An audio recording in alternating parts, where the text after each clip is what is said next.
Princeton Tiger basketball is on the air tonight from Prouty Gymnasium. It's the Princeton Tigers taking on the visiting Hall Red Devils.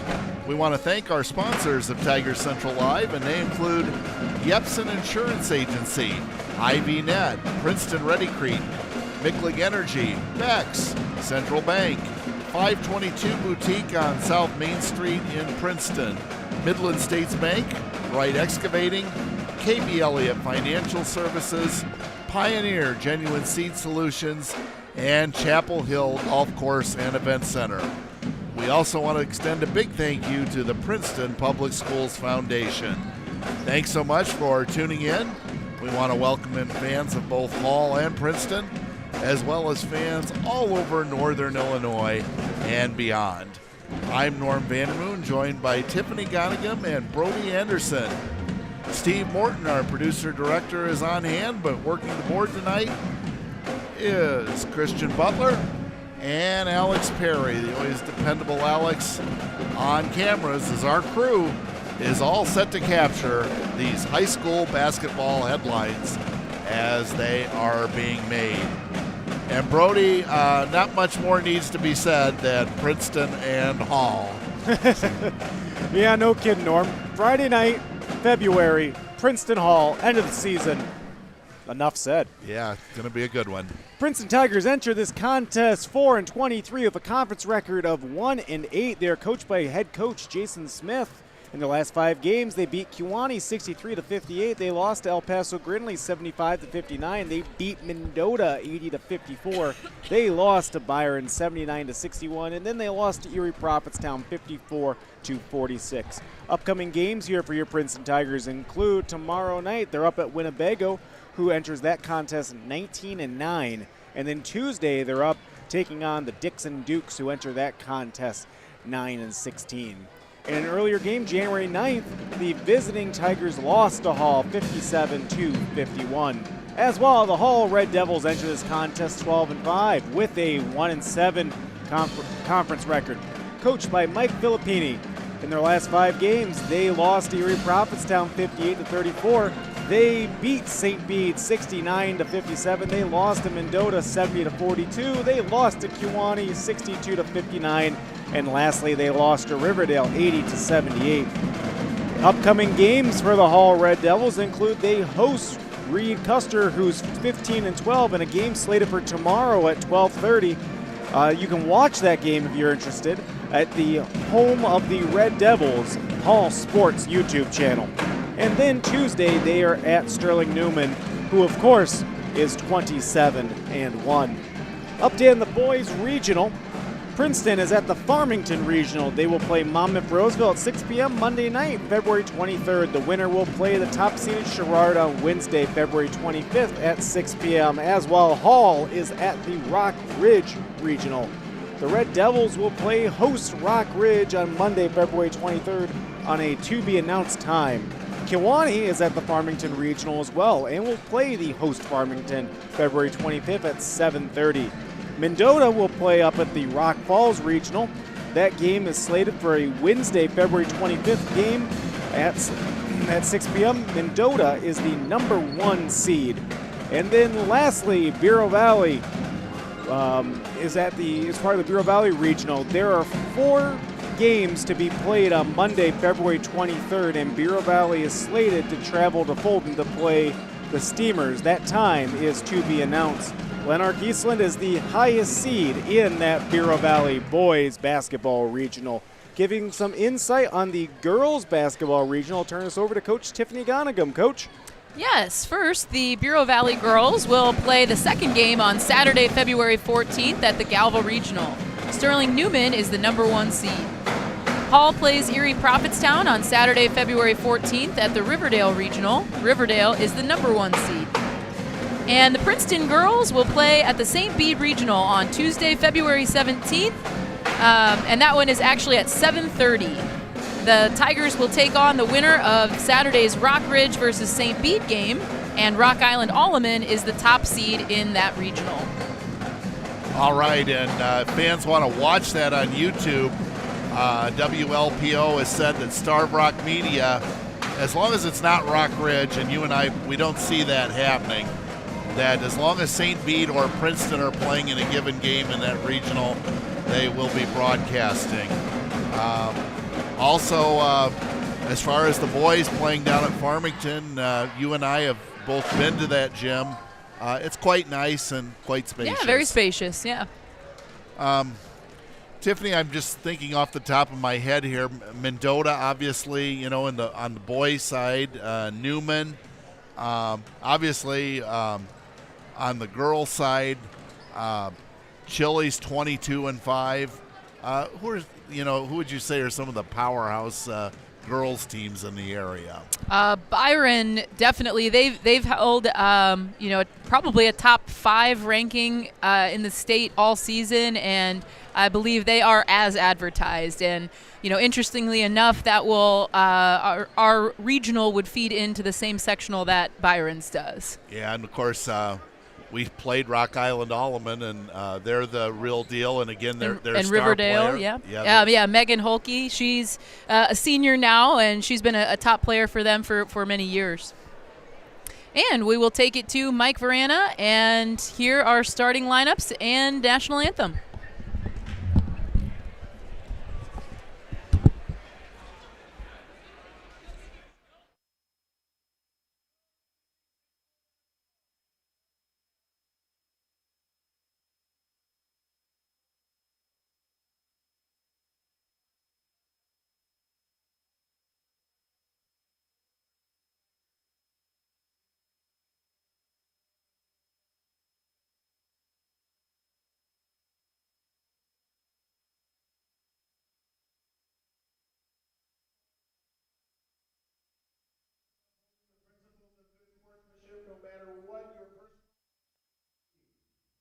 To each player, and may the best team win. At this time, we ask that everyone stand as you are able and welcome the Princeton High School Star Spangled Singers to center court as we honor America with the presentation of our national anthem.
Now, let's meet tonight's starting lineups. First, please welcome our guests, the Red Devils from Hall Township High School, coached by Mike Filippini.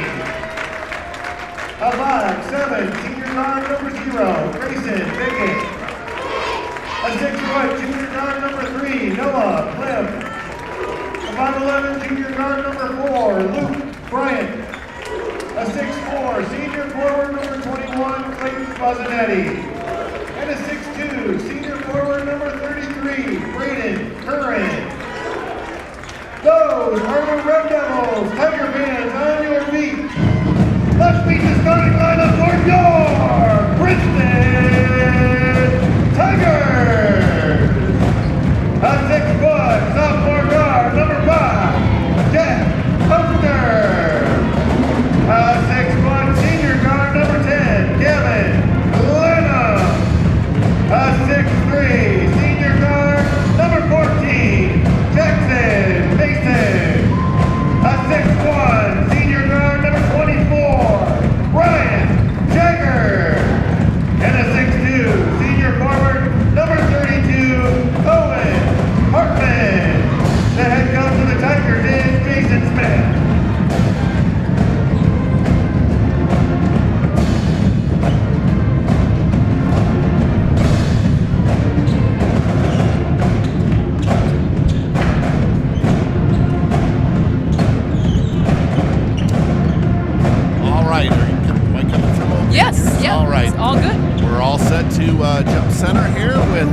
Jackson Mason and Clayton Fuzzanetti.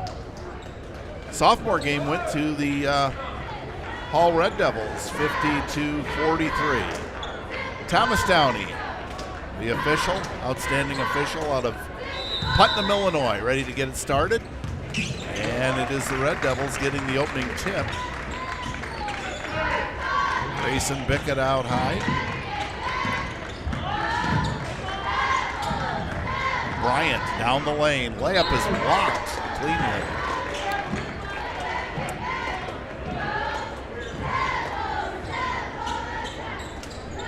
Just underway here at Prouty Gym, no score.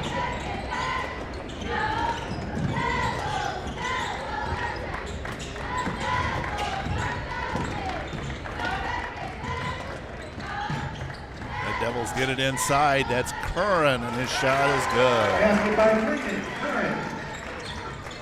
Curran recently entered that 1,000-point scoring club. Got those points against St. Bede, the 1,000th that is, as the shot is missed. And the putback is good by Owen Hartman.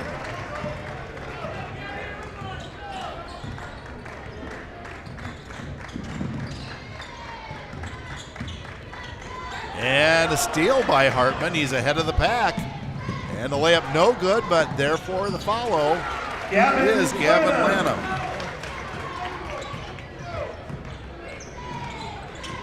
So important, isn't it, Tiffany? Don't take those layups for granted. No. Make sure you hustle in there. And now the Tigers with the chance to maybe go up 6-2. They lead 4-2.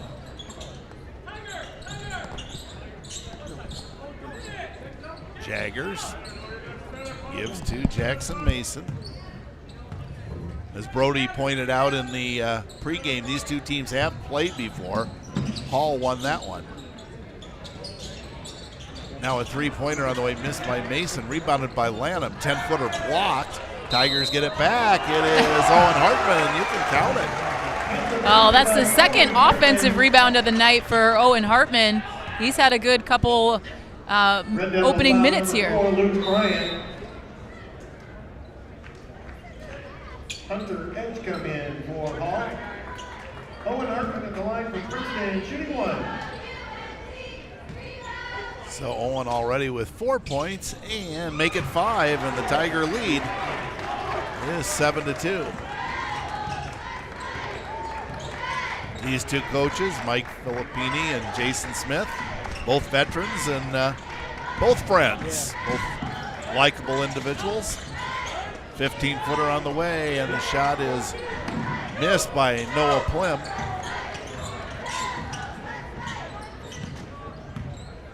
Brody, is he also an outstanding golfer? I know. Yes, yeah. Both Plim boys were. Okay. Now Lanham down low to Jackson Mason. What a beautiful pass by Gavin. Kind of a little bit of a no-look pass, and he just trusted teammate Jackson Mason to grab that ball. You know, kind of a hot take here about the Plims in golf. You know, he started shooting even par, and he actually never really got any better. But I guess when you start shooting even par when you're a freshman, you know, there isn't much room for growth. It's a tough one to start taking strokes off. Braden Curran got a basket a moment ago for Hall, and now the Tigers get a steal. Curran has all 4 of the Red Devil points as Princeton leads 9-4. Good pass to Jackson Mason. Now a driving right-hand layup is good by Jack Oster. Tigers off to a great start, and so many different guys contributing. 4 guys that have scored already. Boy, you like that, don't you? Oh my goodness, long three. It is no good. Rebound taken down by Ryan Jaggers.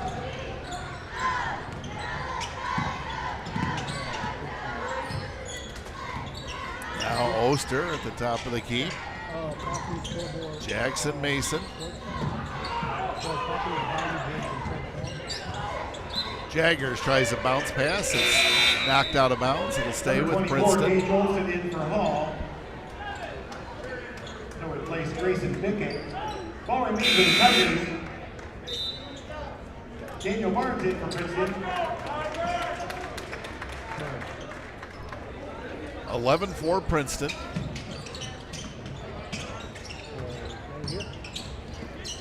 Jackson Mason out high, thinks about a three.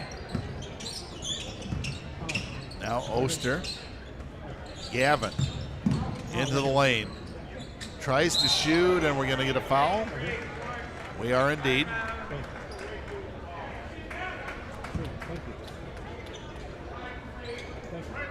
Foul on the Red Devils, Noah Plim. Noah Plim picking that foul up. Only two fouls called so far, both on Hall. Shot taken by Ryan Jaggers, three-pointer no good. Curran with the rebound. Curran now into the paint, kicks it out. And Bryant's pass out of bounds. Number 4, Julian Luha in for the Tigers. And number 5, Jacob Andraki in for Hall.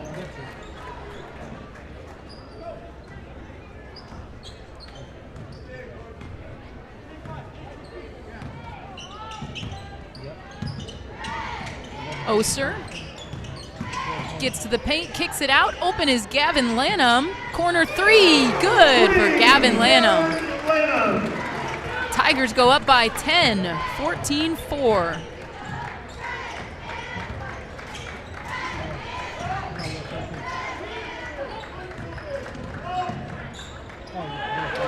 Pass stolen away, and Curran steals it back. Three-pointer, that's Noah Plim.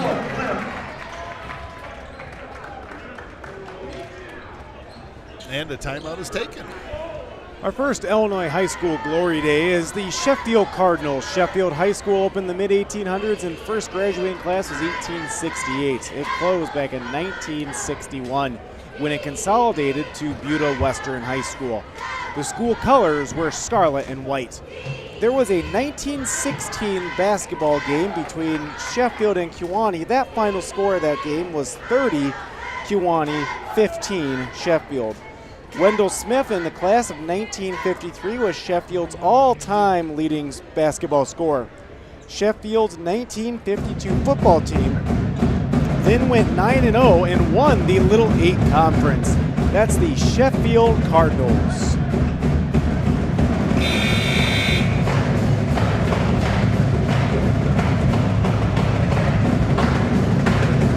I wonder if there's any of their memorabilia around. If anybody has a Sheffield Cardinals pennant or something, wouldn't that be neat? Well, we got a football score right now. Yeah, 14-7. Tigers up a touchdown. 3:07 left to go in the first. Steele Brokaw in now for Princeton.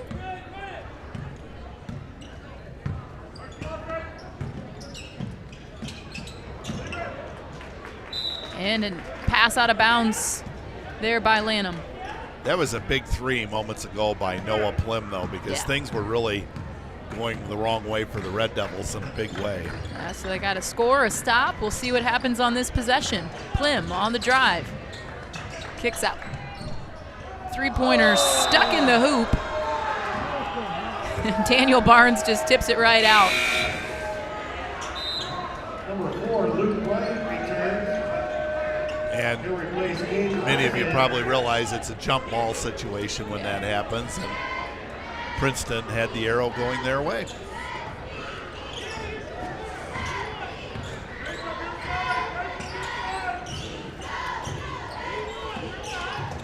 It's like a change of defenses here by Hall. Could have helped cause that last turnover, but Princeton solved it now. It's Jack Oster for three.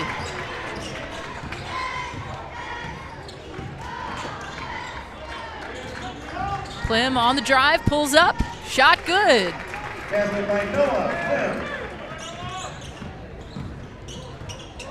Plim. Brokaw brings it across quick for Princeton. Hall now in a 1-2-2 zone. Started out the game in man. Out of bounds, last touched by Luha. Number 14, Jackson Mason. Mason and Hartman come back into the game. Return for Princeton.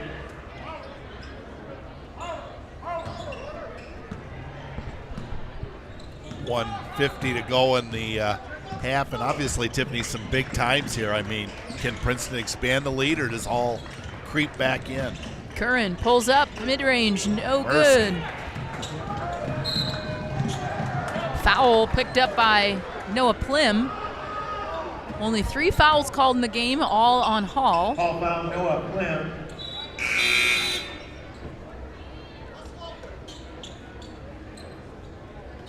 Red Devils will have a quick turnaround, as Brody mentioned. They host Reed Custer tomorrow at 12:30 at Hall High School. Oster's threes in and out, but there's the offensive rebounding machine tonight. Owen Hartman, another putback, and he's up to 7 points.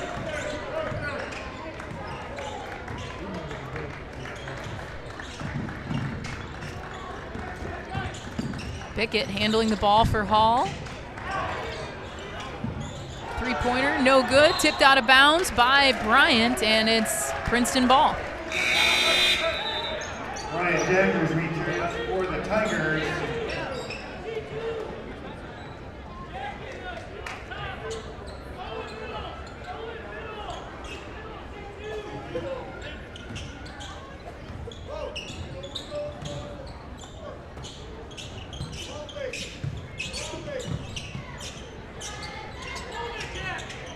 Tigers getting a change of offense here. We've got Oster and Brokaw both up top.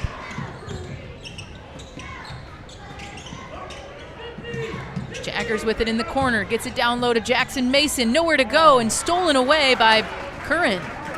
41 seconds to go in the quarter.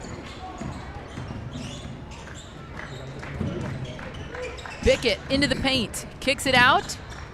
Now it's Curran, thinks about a three, gets to the paint. Bryant outside the three-point line, shot no good, and rebound goes to Hall. Three-pointer no good. 17 seconds. Princeton brings it across quick, but Coach Smith is looking for one shot here. Princeton up 19-9, 10 seconds. Oster, 5. Jaggers, three-pointer. Off the mark, rebounded by Max Bryant, and that'll bring an end to the first quarter. Princeton 19, Hall 9. And now for our first unique nickname of the night. That's the Hoopeston Corn Jerkers. Hoopeston Area High School serves the town of Hoopeston, has a population of 5,000. East Lynn, population of 90. Wellington, population of 196. And Rankin has a population of 495.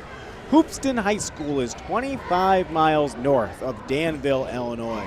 Hoopeston is the sweet corn capital of the world, though I think the folks in Mendota might have something to say about that. Now, get this. A corn jerker is a worker who harvested in the times before modern machinery, when sweet corn was pulled off or jerked from the stalk. The mascot for the team is a walking ear of corn known as Jerky. Tad Manta, the coach of Butler University's basketball team, was born in Hoopeston. That is the Hoopeston Corn Jerkers. Either of you ever been in Hoopeston? I don't think so. No? What does that mascot look like? Is it like the Serena ear That's of corn what I was running? picturing, yeah. I'm going to look in the office. They got that big map of all the schools. There you go. I'm going to find the corn jerkers and see what it looks like. Curran down low, off the mark, and rebound Owen Hartman.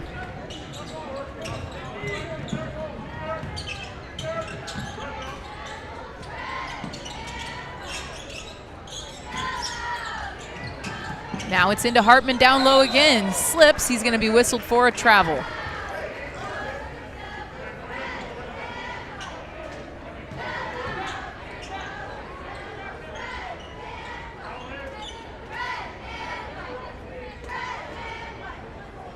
Checking for a little bit of a wet spot on the floor, but seems to be all good to go now.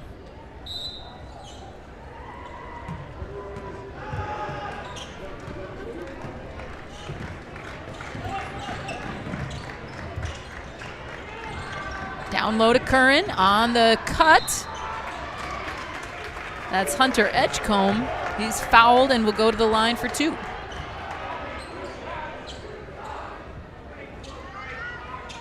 Following the Tigers, Ryan Jaggers. His first. First free throw, no good.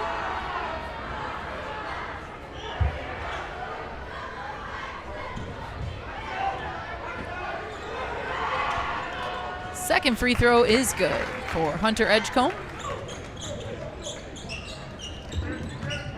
Princeton up 9 early here in the second quarter.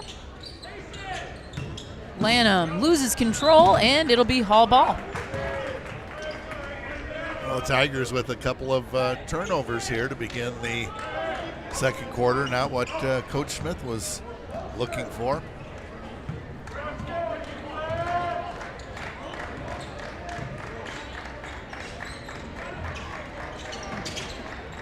Open 3 for Plim, and he gets it to go. Red Devils within 6. Coach Smith is wanting a timeout now. How about the Compton Comets for our next Illinois High School Glory Days? Their high school colors were blue, white, and their grade school colors were green and white. Compton, Illinois, population of 347, is on Illinois Route 251, about 15 miles south of Rochelle. Compton High School opened in 1929 and then closed in 1949. It was never made more than a 3-year high school. Students had the choice of either going to Paw Paw, Lee Center, or Mendota for their senior year. After 1949, Compton, that is, consolidated with Mendota. The last basketball game in Compton high school history was a 60-43 loss against Stewart. Compton Grade School ran until 1966 and then consolidated with Mendota. The school building was demolished a handful of years ago. That is the Compton Comets. I have been in Compton. Yes. Yeah, the old 51, if you've got the time, if you're going to Rochelle or Rockford, it really is a beautiful drive. It is. There was a time before they built 39 that it was virtually a death trap. It was a dangerous road when it had a lot of traffic. But You know, Norm, we keep seeing this date, 1949. In 1949, the state of Illinois passed a law closing all of the 3-year high schools and made only the 4 ones stay open. Okay. So that's why you keep seeing this 1949 date that kills off some of these small-town high schools. interesting. Lanham 3 is off the mark. Rebound last touched by Hall. It'll be Princeton ball under their own basket.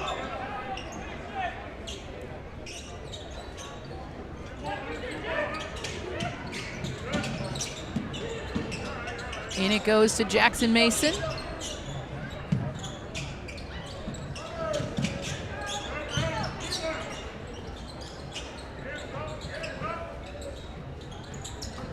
Mason for 3, and it's good. Jackson Mason.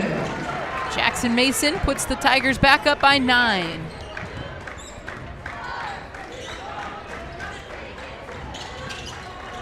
Plim.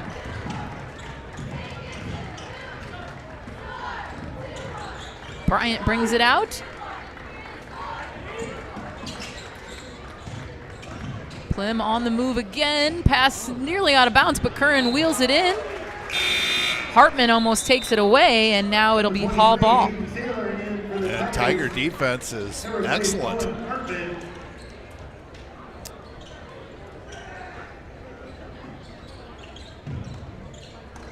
And it goes to Curran. Pickett now on the drive, puts up a floater, and it's good. Boy, that was a beauty, wasn't it? Made it look easy. It's not. Jackson Mason, no good. Offensive rebound for Jack Oster.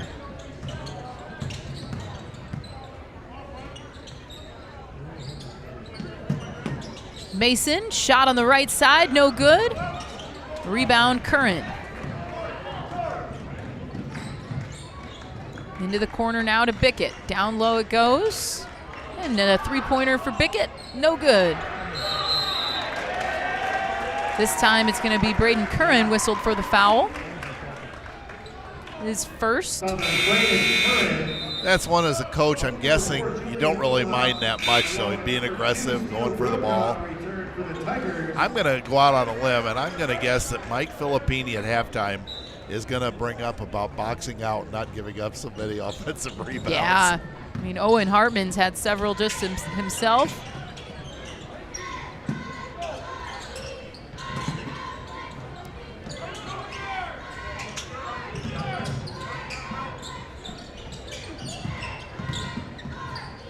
Open three for Steele Brokaw, no good. Hall gets the rebound. In the corner, Bickett will take another one. This time it's good. Now Hall's within 4. You know, you think of Grayson Bickett just as a point guard, but at least in this one, he's shown that he's an excellent shooter. Jaggers kicks it out. Brokaw gets all the way to the paint. Lanham with a skip pass over to Jaggers.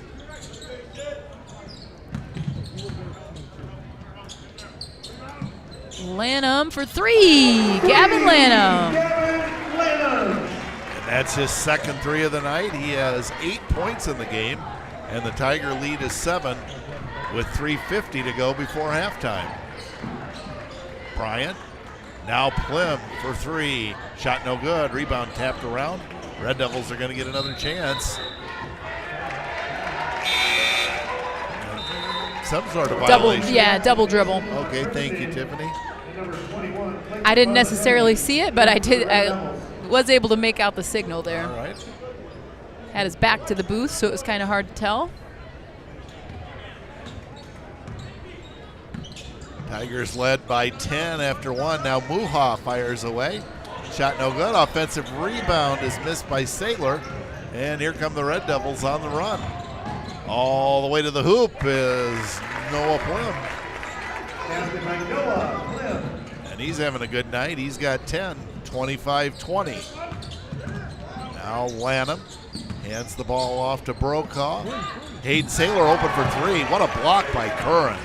Yeah, kind of came out of nowhere, honestly. I thought Saylor had a pretty open look. Curran in the lane, spins, gives it up. 10-footer on the way, it is good for Fuzzanetti, and just like that, boy oh boy, the Red Devils have creeped to within 3 as we go to Brody. Our next Illinois High School Glory Day is the Lakin Lions, whose colors were maroon and white. Lakin, Illinois is a population of 1,870 and is located on Illinois Route 17 along the east side of the Illinois River. It is the county seat of Marshall County. Lakin High School opened in 1912 and then closed in 1949, being consolidated into Mid-County School District. The 1935 Lakin basketball team won the Winona District Championship, beating Magnolia 32-6, beating Rutland 14-13 in overtime, and beating Henry 15-13 in the title game. The squad then lost to Depew 20-18 in the sectional. That is the Lakin Lions. Most interesting indeed. So speaking of Lions, Norm, did you see in, I don't know if it was in the paper, I think it was on WLPO, they were talking about there is going to be a ballot referendum for the Lamoille Lions to entertain the idea of consolidating that school district. Yes, I did. It'll be most interesting. Yes. As a foul called, it'll just be out of bounds to Princeton. I don't mean to make light of what you said. I think it's very interesting, especially in light of the way, and that's up to those people, what they want to decide to do. They have 60 kids in that school district. Three-pointer on the way, and oh my goodness, Gavin Lanham is hotter than a depot stove. He's got 11. That one just looked like it was going in from the start. He had just perfect footwork coming off of that screen. Now Curran triple team, and coming away with it is Oster. He's way ahead of the pack, and his layup is good. Yeah, impressive speed shown there by Jack Oster. Oster with 7. Only a sophomore, correct? That's right. Yeah. Bright future. Now they get it inside to Curran. In the corner, 3 on the way, no good. Ball tapped out of bounds, should stay with Hall, and it does. Boy, the Red Devils were within, 3, and it's already back up to 8 points so quickly. Plim to inbound. And the ball is stolen away by Hartman. Daniel Barnes. And he's going to get called by the travel. I don't know if Schmitty's upset about the call or just the way they handled that fast break, but either way, he's not too happy.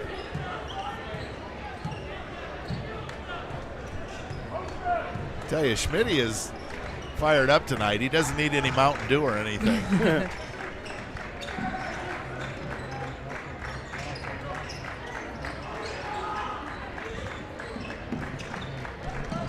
Tiger man-to-man is excellent. Plim against Jackson Mason, nearly has it stolen. Now Curran hurriedly down the lane, lays it in. As we mentioned, he's in a 1,000-point career scorer. 6-point lead for the Devils. And referee Thomas Downey spots a foul on Hall. But with 1:08 left, it's only their third, not a big deal. Jacob Andrade returns. Hunter Edgecombe also returns for Hall. 1:08 to go before halftime. 6-point lead for the Tigers.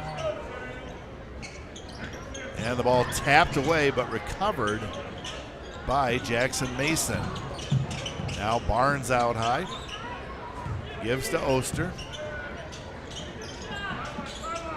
I heard Schmitty say get a good shot. Hartman puts it up and he draws the foul. He'll go to the line for 2. Hall foul, Clayton Buzzanetti. As Tiffany's noted, Owen Hartman's had a great night. Yeah. 3 field goals, 1 for 1 from the line, and he'll get 2 free throws this time. First one, a little too hard. Steele Brokaw returns for Princeton, and Gage Olsen for the Red Devils.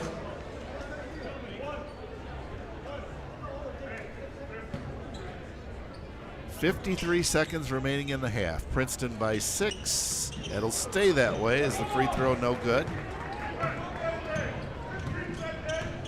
Curran over the timeline.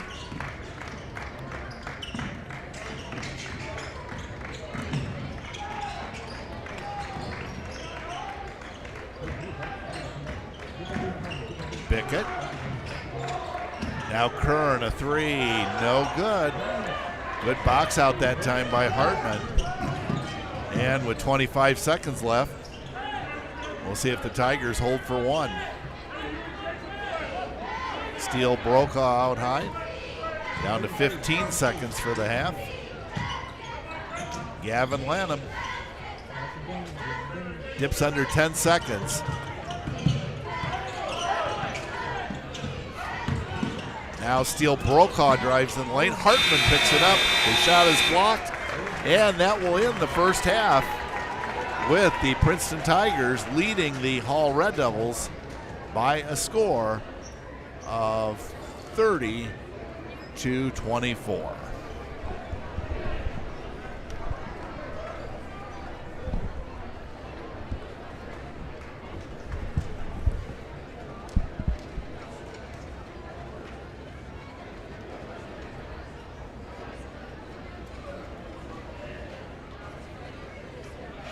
Ladies and gentlemen, please welcome the Princeton High School Pound Squad under the direction of Coach Abby Cochran and co-captains Angela Frost and Avery Waka to close out their season. And we're back with the halftime show here. Today we are joined with none other than Ellen Workman. Ellen, how are you tonight? I'm good. How are you? Good.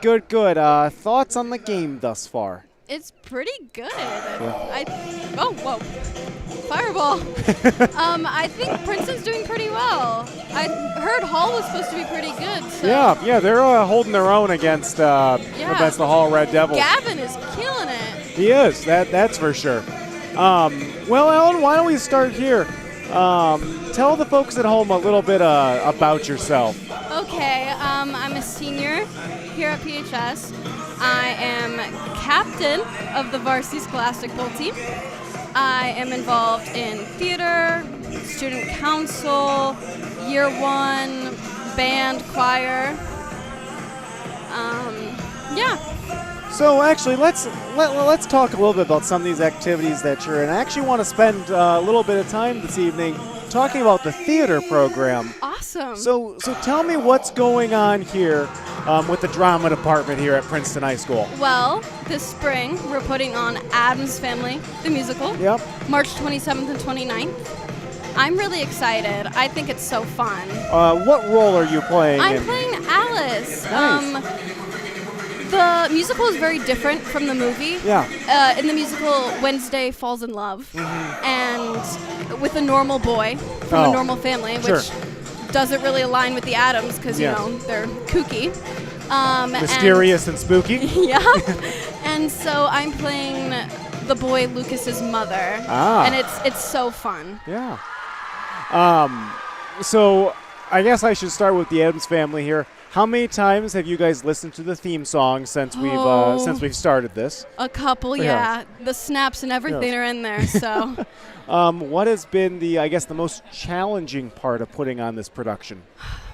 probably just like the character work. Yeah. Because I feel like it's so specific. Like each character is so specific. Yes. So it's been kind of a challenge for everyone to like make it their own and like make sure it needs to be what it needs to be. Definitely. What has been a success that you've had so far with this production? Probably how comedic we're making it. Yes. It's such a funny musical. I think everyone's doing really well with the comedic bits. Awesome. Now, what were the 2 days that you're having the performances on? March 27th, which will be a night show, I think 7 p.m. Okay. And then March 29th, which will be a matinee, so around 2. Are tickets on sale yet? No, not yet, but they should be online, and then we also sell at the door. Okay, good. Well, that's exciting, and hopefully you have great turnout, sellouts for both of those shows. Yeah, that would be awesome, wouldn't it? Yeah, I think a lot of people misunderstand the musical. Yeah. They don't get that it's truly what it is, because it's a show about like acceptance and not judging others before you meet them. So there's some deeper meaning there. That's awesome. Let's talk a little bit about your time in student council. So what are some things student council's been up to? Well, right now we're putting on a Sadie's dance. Okay. It's February 21st. For those that don't know, what is a Sadie's dance? Traditionally, it's a dance where a girl asks the guy, and then they go in like matching costumes or outfits. But we don't necessarily enforce the girl asks the guy thing because it's hard to do. Just come with whoever, group of friends. Yeah. I see. And you're in band. Yep. So tell us about your experience here in band. What instrument do you play? How many years have you done band? I've done it since 8th grade. I play the clarinet. It's been so much fun. I'm so glad I did it. It's how I met practically all of my friends. Oh, awesome. Yeah, and March 12th we're playing at the state basketball. Oh, wow. At University of Illinois, yeah. That's awesome. Are you nervous about that at all? A little, but I think it'll be fun. Yeah. I think it'll be fun. Well, that's good. That's definitely probably you think it's probably the largest performance of your high school career? For sure, and I think Olsen said that today in class, that it's pretty big. Wow, well that's just a wonderful and great opportunity. That's awesome. That makes me happy to hear. Well, let's talk a little bit about Scholastic Bowl here. So you are the team captain. Now, yes. I guess give me some perspective here, because you've been with this program a long time here. I have. Starting out freshman year, it was just like, it didn't feel like competitive whatsoever. It felt like recreational almost. We went for about an hour, and we practiced questions, and we did conference matches every week, but we didn't do anything over the weekends or anything. It was very simple. Sure. But transitioning, I think, my sophomore year. It was your sophomore year, yes. Into your program, it was completely different. You rewrote the entire program, like, completely. It was definitely a step in the right direction, and we've seen that with the history of our successes from sophomore up. So it's been pretty great. Let's talk a little bit about that here. So you played your freshman year. You are a 4-year player. Mm-hmm. what would be, let me ask you, of all the accomplishments that we've had, and we've had a lot of accomplishments, which one stands out to you the most? I want to say beating Riverdale last year. Yeah. Just because that in itself was something nobody thought we could do. Mm-hmm. And I feel like at the start of the season, we didn't even think we could do that. Right. But this year has kind of stood out to me more just because of how much harder we've had to work. Yeah. And how much more success I think we're finding because we support each other more. Sure. I think finding that support and finding that family aspect of the team has been probably the best accomplishment. Well, awesome. And that's the thing. It's when you work together as a team, you find success, and it doesn't matter the sport activity or what have you. Mm-hmm. It's when you work as a team, you find victories, and you find growth, and that's exactly what we've done. Looking ahead here a little bit here, so can you give us some previews of some things here to come these next couple weeks for Scholastic Bowl? It's a big couple weeks. Yeah, next Thursday is conference. Yep. Orion. EP. Yep. And Mendota. Yep. Which final round of it. Yeah, to secure second in conference. And then that weekend, the 21st, is Masonic Sectionals, which will be a fun day. Yep, and that's here at the high school. Yep. And if we win the sectionals, we go to Masonic State in 2 weeks after that. And then, of course, what else we got around the corner? The weekend right after that is NAQT State in Champaign. Yes, and that is an experience, isn't it? That is it's truly unlike any other event. Yeah.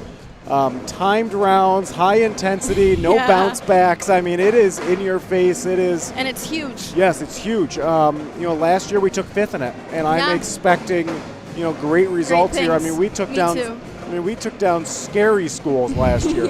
And for me, one of those moments last year that stood out to me was when we beat Eureka, which had turned around and knocked us out of our own sectional last year. Crazy. And we beat them at that state tournament. Oh man, I hope we can do this. Actually, I know we will do the same thing. And then of course after that is regionals. Yep, IHSA regional. So where are we going for regionals, Ellen? Dunlap. We are going to Dunlap. We ended up with the 7th seed out of the top 8 teams are seeded, and the rest are pulled by geography. So we get to play Dunlap and probably some other North Peoria schools, such as like Kewanee and Richwoods and IVC and things like that. UT. What are your, some insights, some thoughts going into that contest? I think we definitely need to work hard for it. I do think we deserve it. I think it'll be so much fun to be there with my team. And I can't wait to see what we do. I think it's going to be a truly outstanding opportunity for for us to find this success. And you know what? We have a good record playing Dunlap at Dunlap, don't we? We do. Well, what happened 2 years ago at Dunlap? I wasn't there for it, but I heard that you guys came in unseeded and completely destroyed them. Yes, we knocked them off the 4th seed and then found ourselves in a regional championship game against our arch rivals that isn't Riverdale, Galesburg. Yeah. So, I'm really looking forward to doing the same thing. That's right. Last second thoughts here, Ellen, before we turn it over for third period action. Nope. No? We excited for the conclusion of your senior year? Yeah. We got a lot of work to get done, don't we? I know, a lot. But you know what? With you at the helm, I know we can find that success. Thank you. So, all right, ladies and gentlemen, that was Ellen Workman. We're going to go ahead and turn it back over to third period action here as we get ready to resume.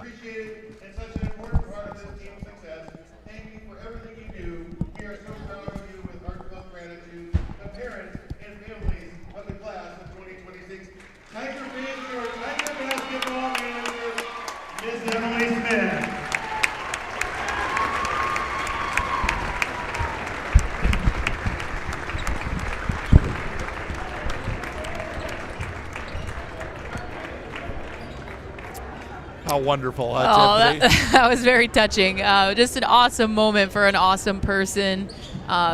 you missed what was going on there, the parents and kids of the class of 2026 presented Emily Smith, manager of the basketball team, with a trophy just in recognition of all of the things that she does for the kids. I mean, she's serving as athletic trainer sometimes. She's got, she takes care of the kids when they get hurt. She's got towels ready, water ready, and I mean, she works tirelessly at practice too. It is not just games. And it wasn't mentioned, but she's also out at the baseball field on some really cold late afternoons taking pictures for the team. Yes, she yes. does a lot. Oh, she does so much.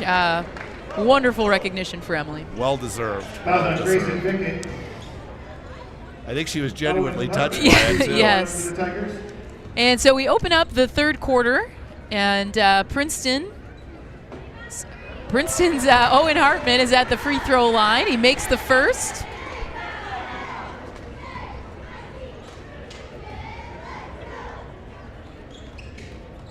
Misses the second, but it's Gavin Lanham, fighting for the rebound, but Hall will come away with it.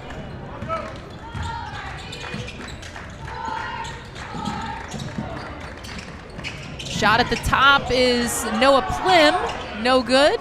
Rebound, Jack Oster. Oster tries to hit Hartman on the run. Pass goes out of bounds. Well, we've got a couple heroes on our crew tonight. Christian Butler up here on the controls, and we just have one cameraman, Alex Perry. So we appreciate their work very much. But you know what, Norm? That's all we need. A couple of great ones, although we're missing the Hall of Famer Nolan Brongle. Bryant for three. And the Devils are to within 4. Oster tries to hit Jaggers off the screen and roll, and he was hit by a swarm of Red Devils. I was going to say the referees have their choice on this one. Number 12 is going to pick up that foul, Edgecombe.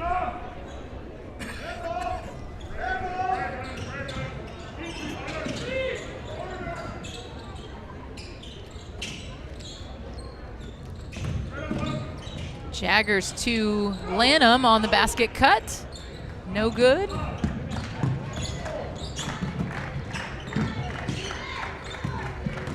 Curran on the drive, kicks it out. Bickett gets to the elbow, puts up a shot, no good. Rebound by Edgecombe, and Hall keeps possession. Bickett tries to go down low to Edgecombe, and the pass goes out of bounds. It'll be Princeton ball. I think Coach Filippini would have liked to have seen Grayson just put that shot up.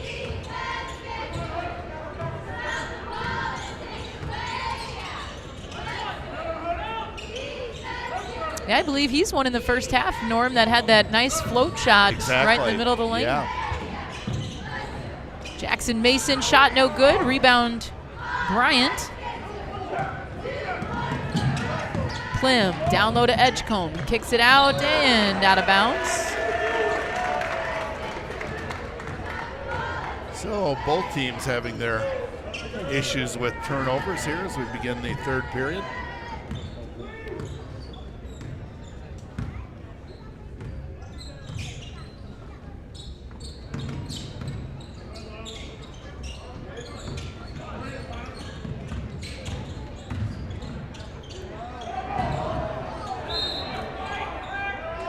Oster with some fancy passing tries to hit Jaggers on the drive, and it goes out of bounds, and it'll be Hall ball. And I think the Tigers, maybe as the old saying, the ball don't lie, because I think they committed a travel and got away with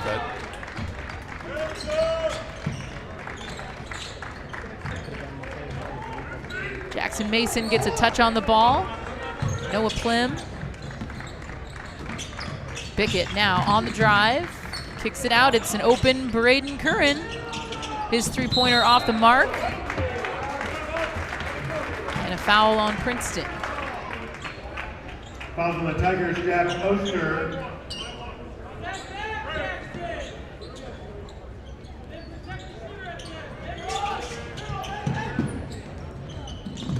Out it goes to Curran.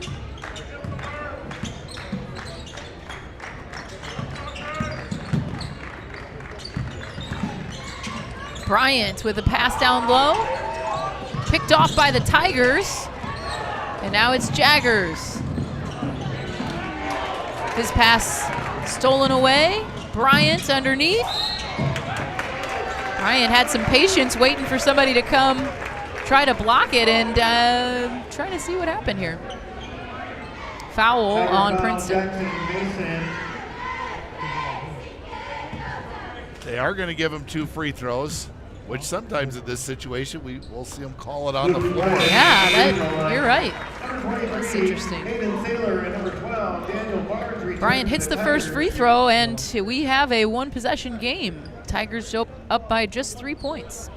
Red Devils have outscored Princeton 4-1, and Bryant has all 4 of the Red Devil points. Rebound fought for and gained by Hall.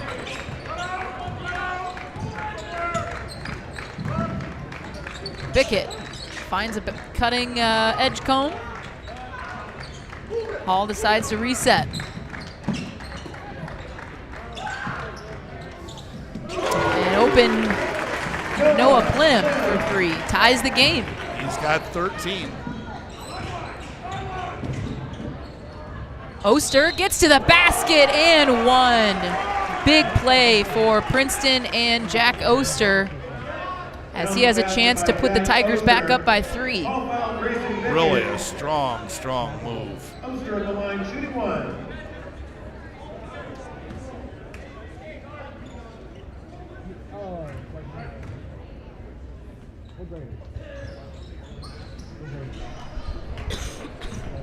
Free throw no good for Oster. So Tiger lead is 2. Plim, 3-pointer no good. Rebound, Edgecombe puts it back up, gets his own rebound, and it's back in the hands of Curran. Skip pass, Bryant for 3. No good. Barnes tried to protect it as it went out of bounds, and Curran nearly saved it, but he stepped out of bounds on the way. So Princeton ball, up by 2. 4 minutes to go in the third.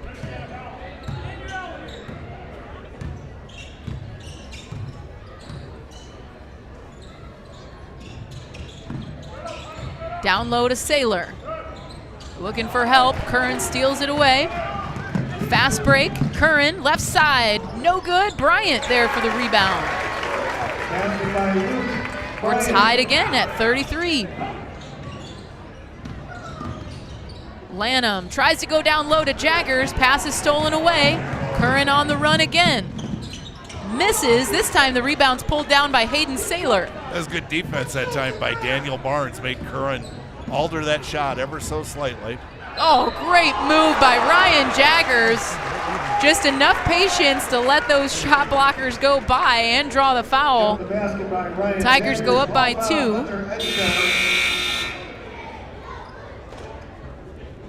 Number 2, Steele Brokaw, and number 4, Julian Muha, in for the Tigers.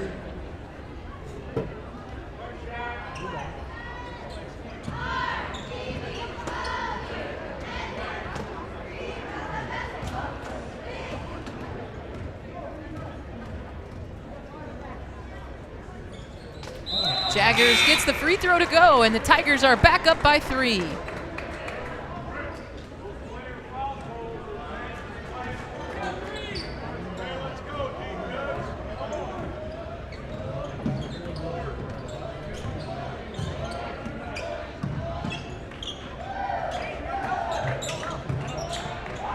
Noah Plim, 3-pointer, no good. Bryant tries to save it, but it falls in the hands of Brokaw, and the Tigers are on the run. Gavin Lanham open for 3. Oh, misses. Rebound, Bickett.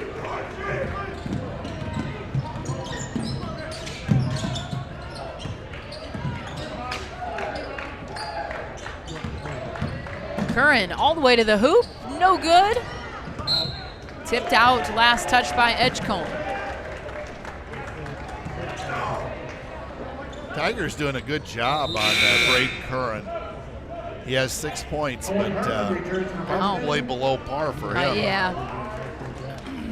Percentage hasn't been great in this quarter, at least.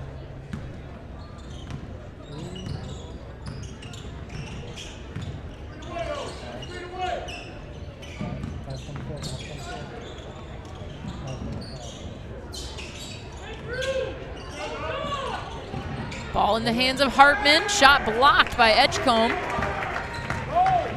Bryant gets it and brings it across for Hall. Now Plim. Bickett for 3. No good. Plim gets the rebound.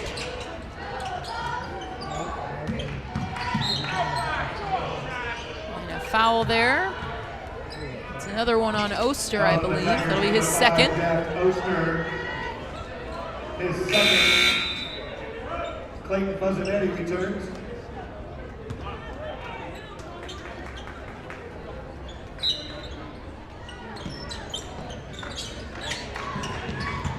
Inbound goes to Curran. Bryant now on the drive, floater. No good, rebound and putback also no good. Brokaw comes away with the rebound for Princeton. Oster, three-pointer, no good. And look at that, Steele Brokaw coming in. Oh no, what was the call? I don't see a foul reported, so I wish I knew. It was an amazing effort. I'm like you, I don't either. Absolutely amazing effort for Brokaw. Well, Hall, as you had mentioned, Norm, Princeton defense has just been outstanding. Why'd I have to say it?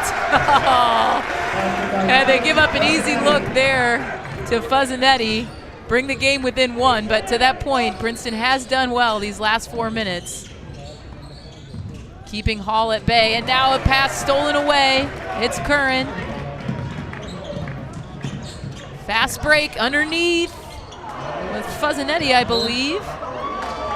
Out of bounds, Princeton ball. 1 minute to play in the third. Both teams with some substitutions.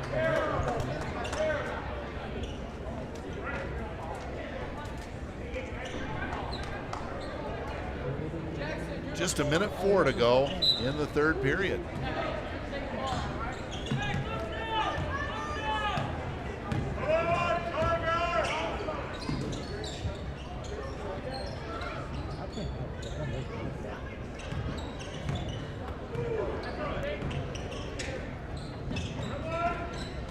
Tigers working it around. 44 seconds. It's Mason getting all the way to the rim. He'll be fouled and go into the line for 2. Tigers up 1. Hall found Noah Plim. Jackson Mason in the line for the Noah Tigers. Plim picking up his third, and that was an Yeah. easy call for Yeah. the official, a push to the chest.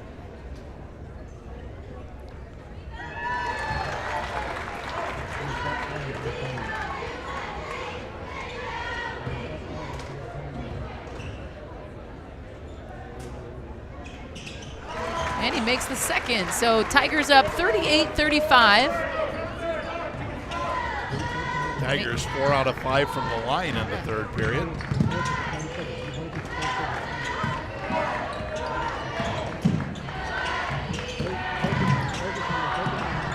.25 seconds in the third. Bickett out top, guarded by Oster. Makes a move. Looking for help. Gets it into the hands of Curran. 13 seconds now. Tigers foul. 9 seconds left in the third. Realizing that that would just be their fourth team foul. Gavin Lanham as aggressive as if he was on the football field there.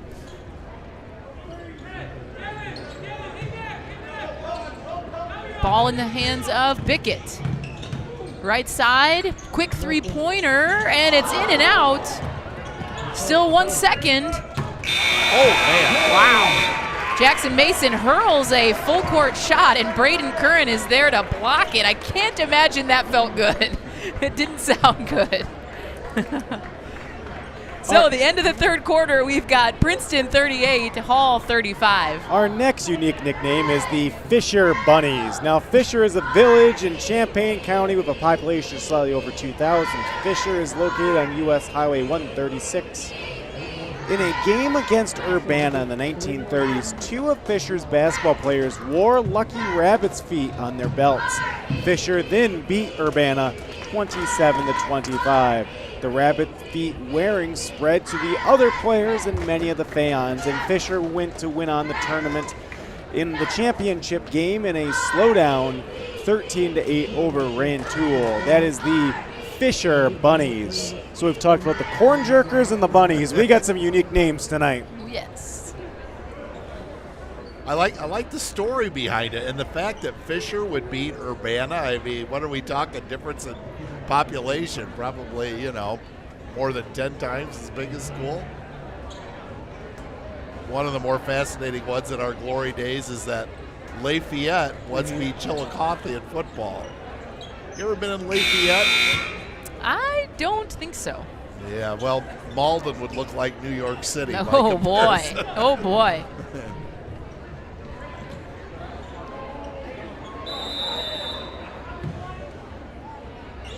Great action tonight here at Prouty, and Princeton has a 3-point lead as we begin fourth quarter action. Inside it goes to Curran. Now a three-pointer is launched and made. And Recky with a huge three. Ties it up. Drive to the basket. It's Muha. Misses the shot. His putback no good. Rebound Jaggers. And the Red Devils are going to be called for a foul, and probably a wise foul, Tiffany. Yeah, you know, you had Ryan Jaggers right under the hoop.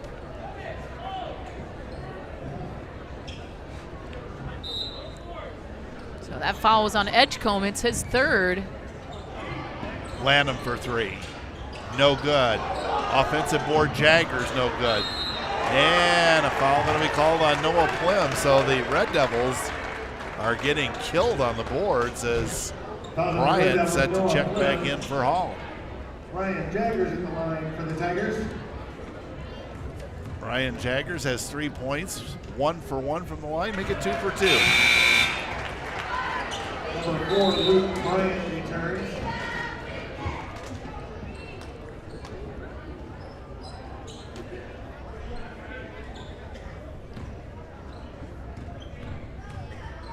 Second toss for Ryan, and this one is also good.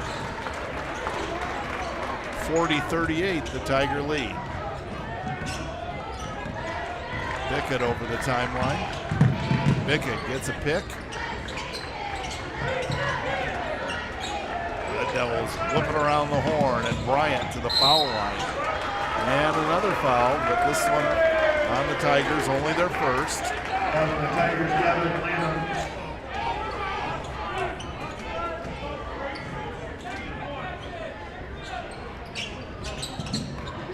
Curran out high.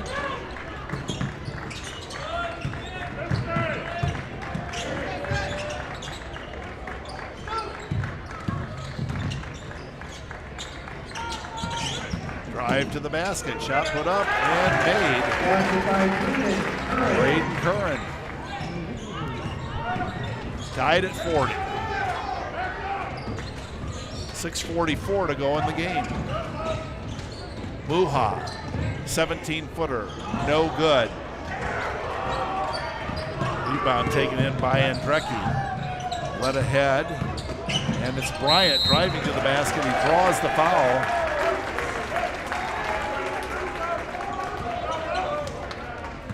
And referee Thomas Downey indicates this will be a 2-shot foul for Luke Bryant, who is 1 for 2 from the night on free throws, that is, and he has 6 points, make it 7.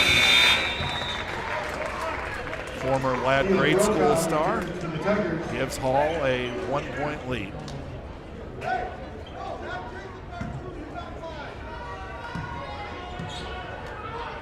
Second free throw, also good.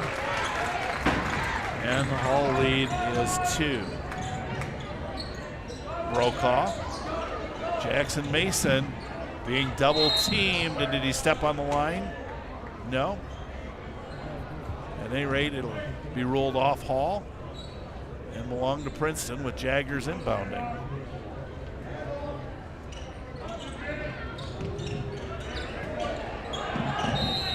And a 5 count. Tiffany, I do know one thing from reading some earlier quotes from Mike Filippini, and I think it's been evident tonight. The Red Devils have their eyes on Julian Muha. They are not going to let him get free. Yeah, every shot of his has been highly contested. Now Curran powers in and scores. Well, he may have been held down, but it's fourth quarter time. Yeah. And the big guy's going to work. Yes. Mason drives into traffic and gets bailed out. In fact, he's going to get 2 free throws. I thought perhaps the travel was forthcoming. Yeah, I would agree. Hall foul. Hunter Edgecombe. So Jackson Mason 2 for 2 from the line. He has 7 points in the game. And some big free throws here. And free throw number 1 is good. Clayton Dozevetti for Hall.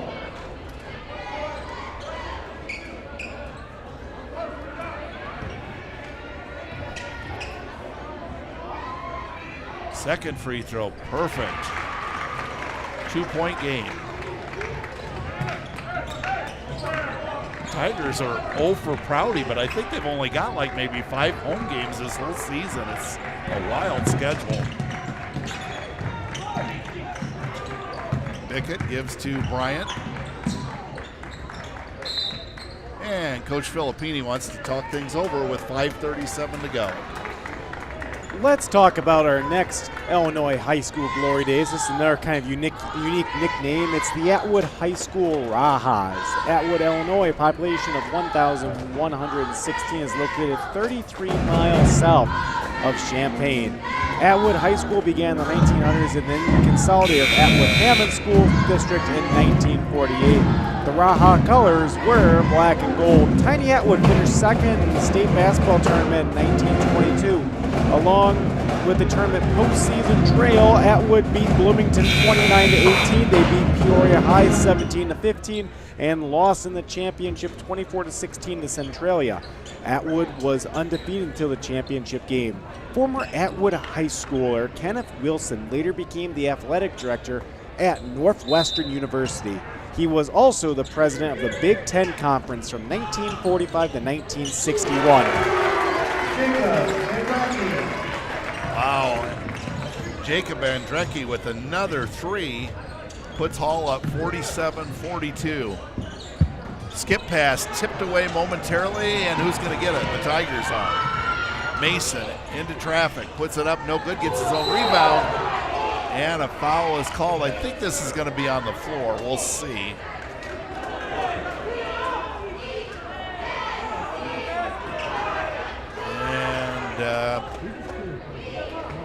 Foul against Princeton, yeah. Owen Hartman getting the foul. Referee kind of chastising him a bit, and Owen, to his credit, didn't say anything, but I think he could have said, you know what, there's a lot of guys pushing out here. It's not just me. Owen's a strong guy. I don't think he meant anything No, bad. no, He's a strong dude. 100%, Tiffany, 100%. That Red Devil lead is at 5, so the Tigers do need a stop here. Bryant. Bickett.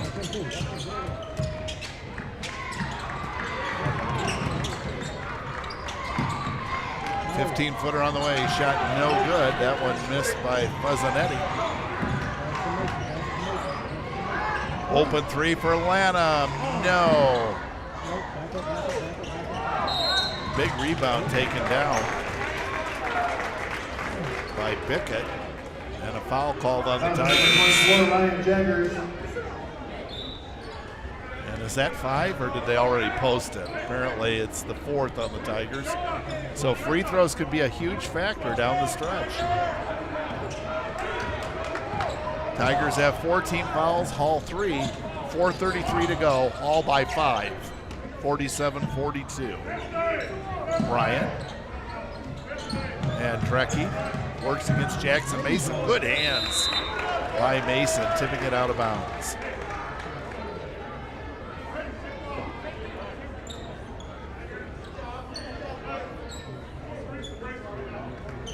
Curran will take the ball out for Hall.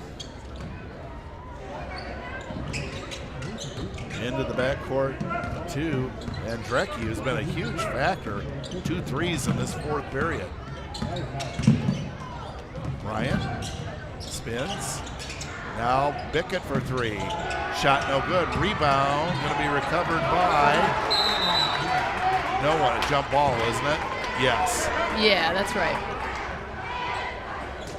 And the possession arrow goes to Princeton. Good job by the officials there, Tiffany. Yes. You notice the way they, what'd you have? Yep, communicated everything through, and you're not out there by yourself. Take advantage of those partners that are out there with you.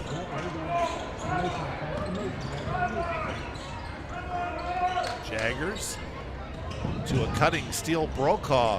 His shot no good. What a rebound by Jaggers. Now Oster for three. Shot no good. Steele Brokaw, for such a little guy, gets a lot of rebounds. Bryant comes up with this one. He is held, and those fouls, Tiffany, are going to be a factor right here. Boy, so very true. And really, up to this point, Princeton has not fouled much at all in this game, but surely in this fourth quarter, they have racked them up early. One thing I will say, and we've mentioned it time and time again, that Princeton has been awesome on the offensive glass today. Luke Bryant 3 for 4, make it 3 for 5. A big miss. Hall lead stays at 5 as Coach Filippini opting to have his players stay back from the lane. And the second free throw by Luke Bryant is good. Julian Muha, the three-point specialist, in for Princeton as they're down 6. But as we noted, the Red Devils have really been covering him up well.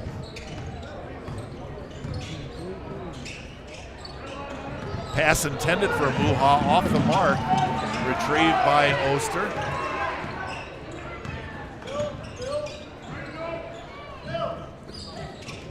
Jaggers.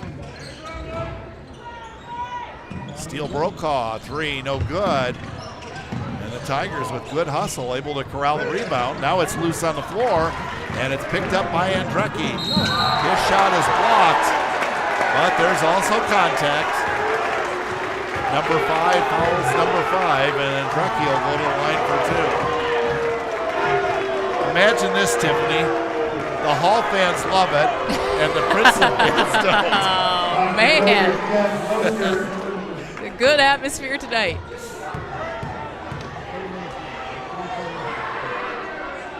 And Brecke, who has been lights out from 3, struggling from the foul line on that one. Huge free throw, though. This would make it a 3-possession game. Second toss is good.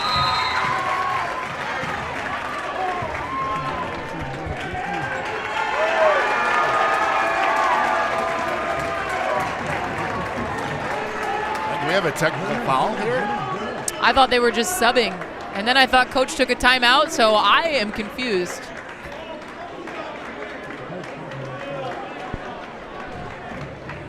I know the Hall bench is up and clapping. Yeah. It is a technical foul. Now, when you, as a head coach, if you get a technical foul, you got to sit down the whole game, yeah. right? Yep. So, Noah Plim.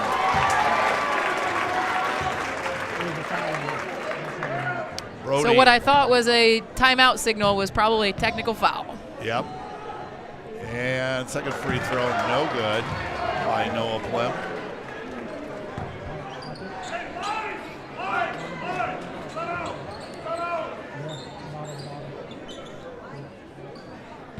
The Hall lead is 8.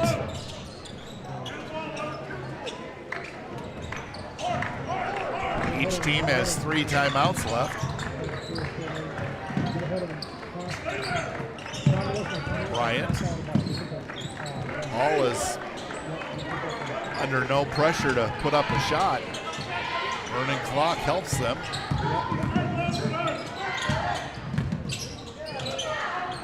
Bickett. Inside it goes, and Curran misses. See if the Tigers can answer. Oster lays it in. I don't know if you noticed though, Tiffany, what a smart play by Luke Bryant. You don't want to foul and make it worse. And he just stood back and let him go. Now we've got a play to sort out. Things are getting quite chippy here. The Tigers, Jackson Mason. Jackson Mason picking up the foul.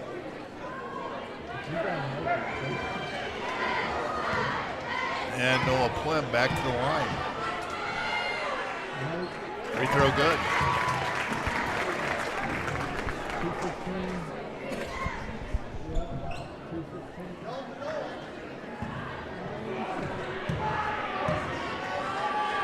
Noah's got 15, make it 16. Big possession for the Tigers. Steal broke off for three. Air ball. Out of bounds, it'll go to Hall. Ryan Jaggers returning for the Tigers. Tigers had a 10-point lead at the end of the first quarter, but this game has turned around big time, but especially here in the fourth.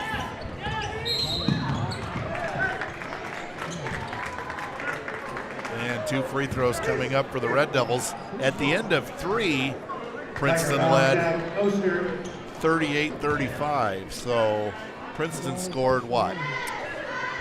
6, and Hall has scored 17. As Curran's free throw is good. He has 11 points. 5 of them here in the fourth quarter.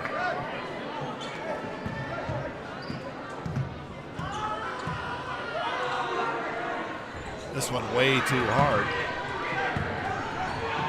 Under 2 minutes to go. Tigers down by 9. Big 3 from Jackson Mason. Jackson Mason.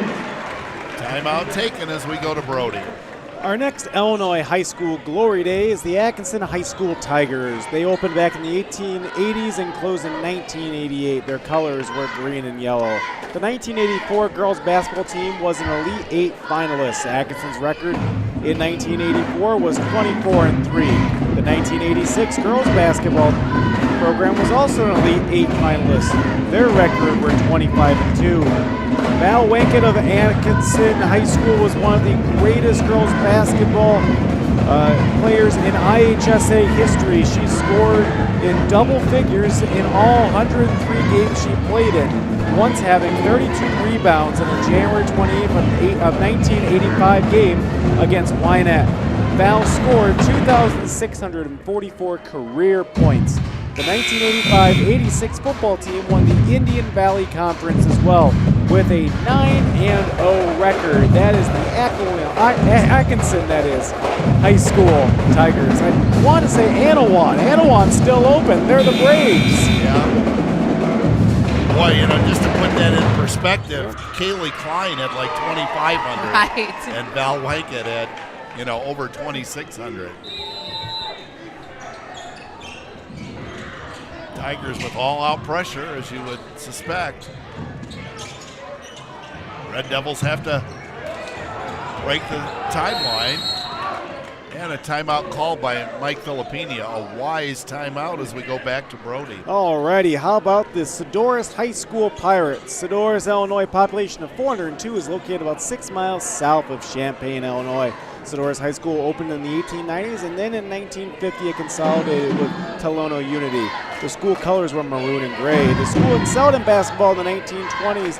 The team coached by Ralph Hales, who was also the school principal, as well as math and English teacher. The 1926 Sedoris Virgil Rawlings won the state championship in the 50-yard dash.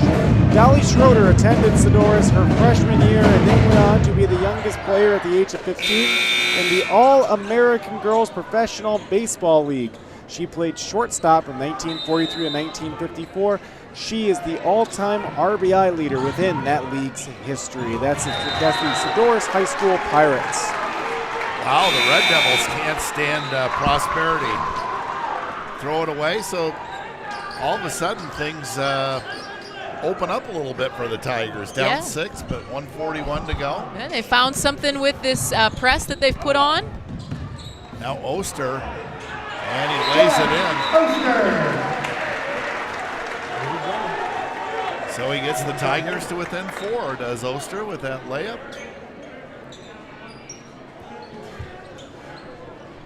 We want to thank our sponsors here on Tiger Central Live real quick, and they include Yepsen Insurance Agency, IV Net, Princeton Ready Create, Micklig Energy, Beck, Central Bank, 522 Boutique on beautiful South Main Street in Princeton, Midland States Bank, Wright Excavating, KB Elliott Financial Services, Pioneer Genuine Seed Solutions, as well as Chapel Hill Golf Course and Event Center.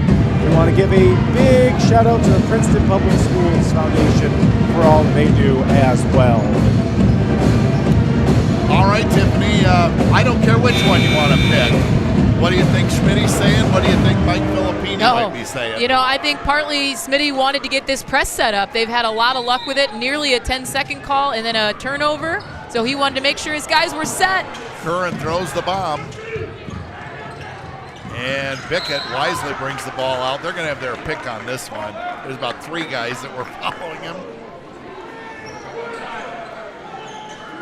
Tiger foul, Gavin Lanham. That's his 4th, and Jack Oster also has 4. But at this stage of the game, you got to go with your best. As Bickett at the line, he has 5 points, and his free throw is good.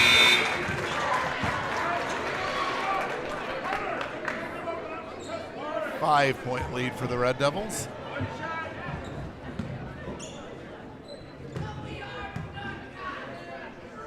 Second toss for Bickett is good.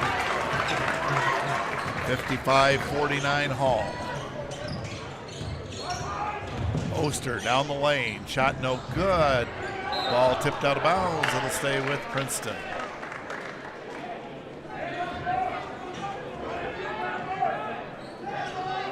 Tigers have 1 timeout left. The Red Devils have 2. Jaggers for 3. And he's got it.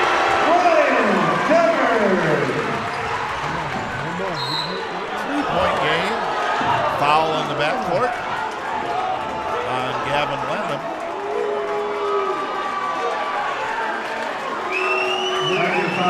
Gavin Lanham.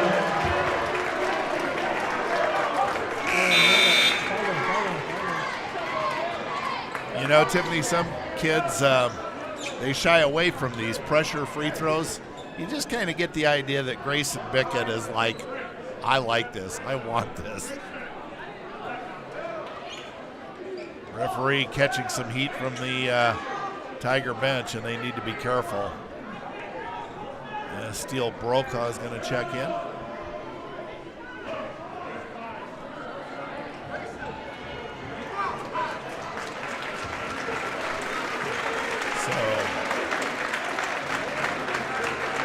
Gavin Lanham is out of the game.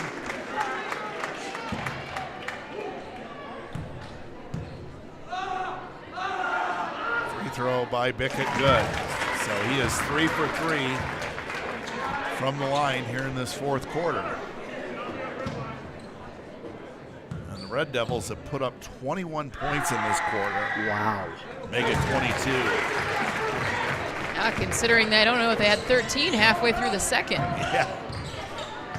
It is a 5-point lead. Jaggers. And Bryant going to pick up the foul.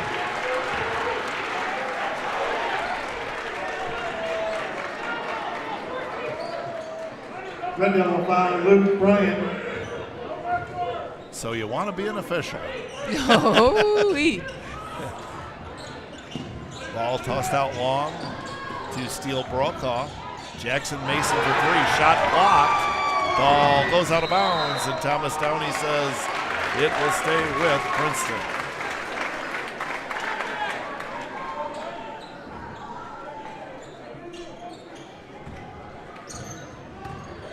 Oster works against Bryant. And we await the call. On Hall, Luke Bryant. Foul on Luke Bryant, so Oster will go to the line for 2. I'm not saying it was a bad call, but I don't know what else Luke Bryant could have done. Yeah, it's one of those where, you know, the offense is kind of initiating. The contact's there. It's clear. The offense is initiating it. Free throw by Oster, good. Short of just taking a charge. I don't know if there is anything else. 14 points for Jack Oster. And the sophomore misses on this try. And Braden Curran with the rebound. 45 seconds to go in the game as Bickett gives it away. Now Bickett back with it. And Mason's going to commit the foul.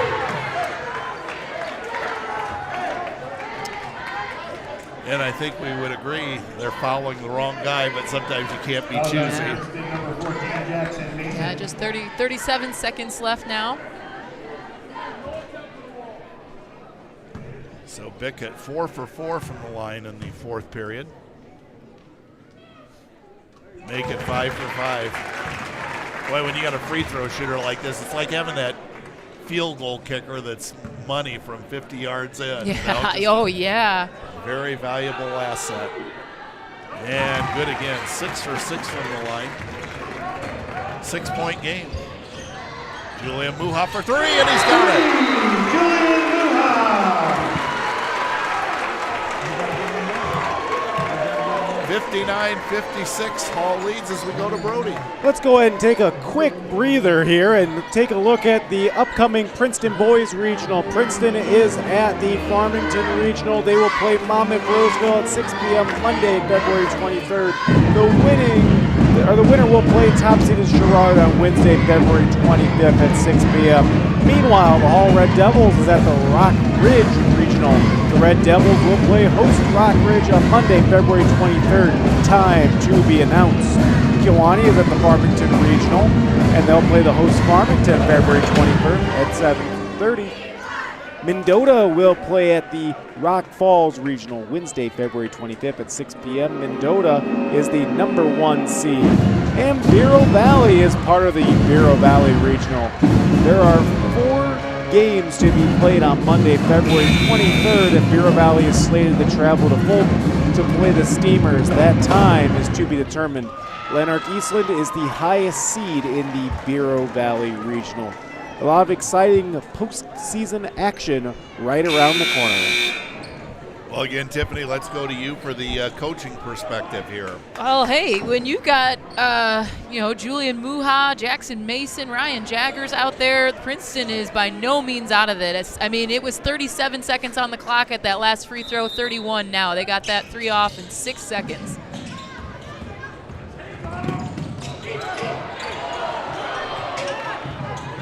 Now Bryant is fouled. So they didn't foul Bickett at least. Ryan Jaggers.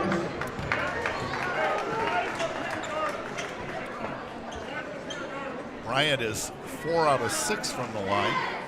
25 seconds left to go in the game. First free throw hits the front of the rim and bounces in.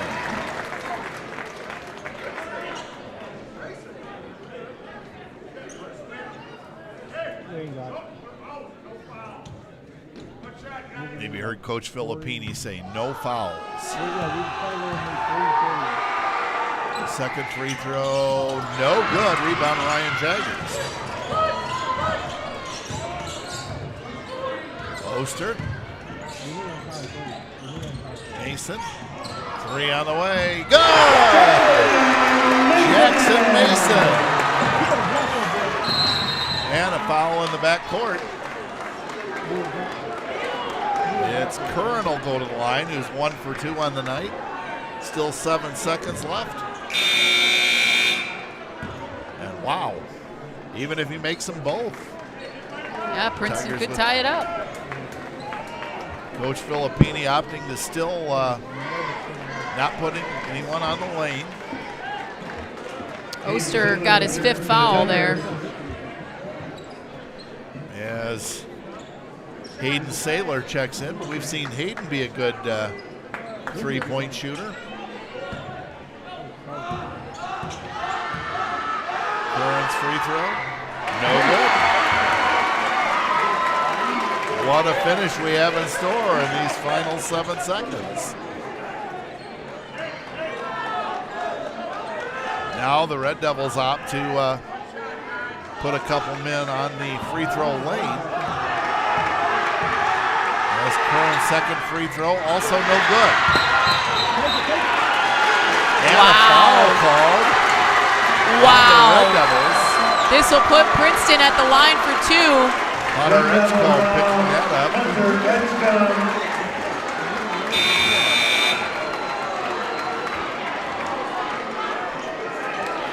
Tigers down by 1, and Jackson Mason with 2 free throws. And Jackson's had a good night from the line. He is 4 for 4. Jackson Mason at the line for Princeton.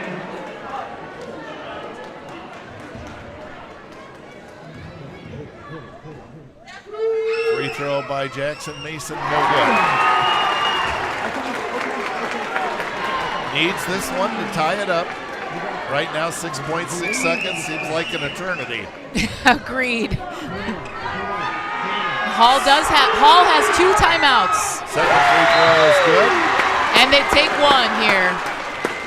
Yeah, Coach Filippini going to take the timeout.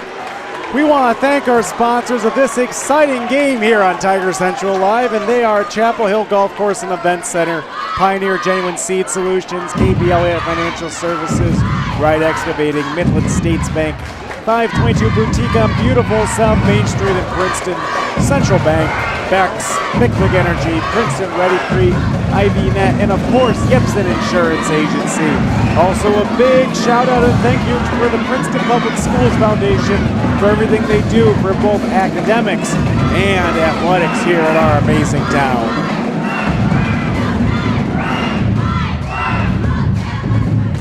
Well, it's kind of amazing, Tiffany, you know, for much of this fourth quarter, the Red Devils, they couldn't miss a free throw, but here in some really clutch situations, they have come up empty. And Princeton has answered after each of those foul shot opportunities. They've come down the stretch here and put in a couple 3-pointers. Julian Muha, Jackson Mason. Now Princeton also this fourth quarter has had to foul. You don't want to now. As the Red Devils get it into Bickett. Bickett throws it away. Mason went to shoot it. He cannot. Guess what? You're going to get some free basketball. It is 60-60 after 4. Now, the Princeton has 2 significant players fouled out for the remainder of the game in Jack Oster and Gavin Lanham. I believe Hunter Edgecombe has also fouled out for Hall. Well, Princeton Hall, it don't get much better than this on a Friday night, man. does it? Hall put up 25 points in that fourth quarter. And the Tigers finished strong. They put up 22. So, wow. Well, you know, we may be looking at double overtime, or so Tiffany, you're going to get the first overtime. No, we could split it. We'll split it. We got, let's see, for Hall, Noah Plim and Luke Bryant also both have 4 fouls. Jackson Mason and Ryan Jaggers are the next 2 Tigers in any sort of foul trouble, both with 3. So we got the 5s up on the board for team fouls. So any foul is going to be a 2-shot foul at this point. Trying to remember how that works. I guess we'll find out on the first foul that's committed.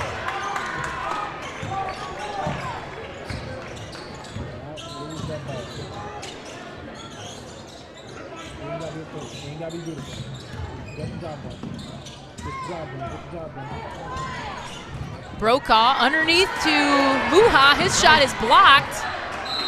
Oh, nearly another offensive rebound for Princeton, which they have been stellar at tonight. Brokaw trying to bring up the troops here. And Hall gets it into the hands of Bickett. Quickly across half court. Guarded by Brokaw. Kicks it out, now in the hands of Curran. He's whistled for a travel. And that's the right call. He's guarded by Hayden Saylor. And you know what? For all the heat these referees have taken from both sides, I think they've done an outstanding job. Brokaw, screen and roll with Jaggers. Pass tipped away. Princeton ball. That's great defense by Noah Plim. So neither team has scored, and nearly a minute has went by in overtime. Jaggers needs to get it in. There he does. Brokaw.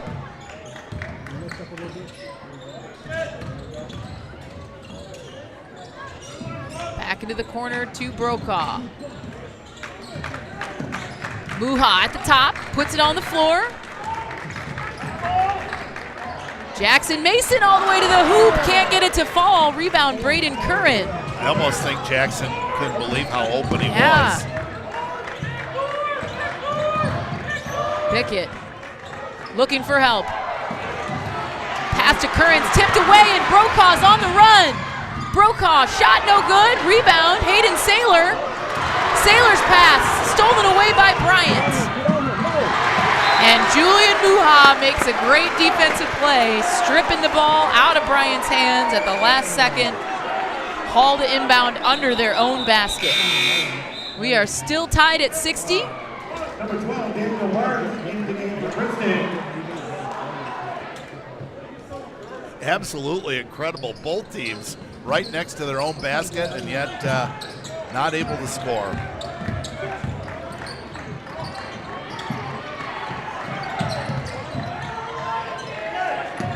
Bryant up top, guarded by Mason.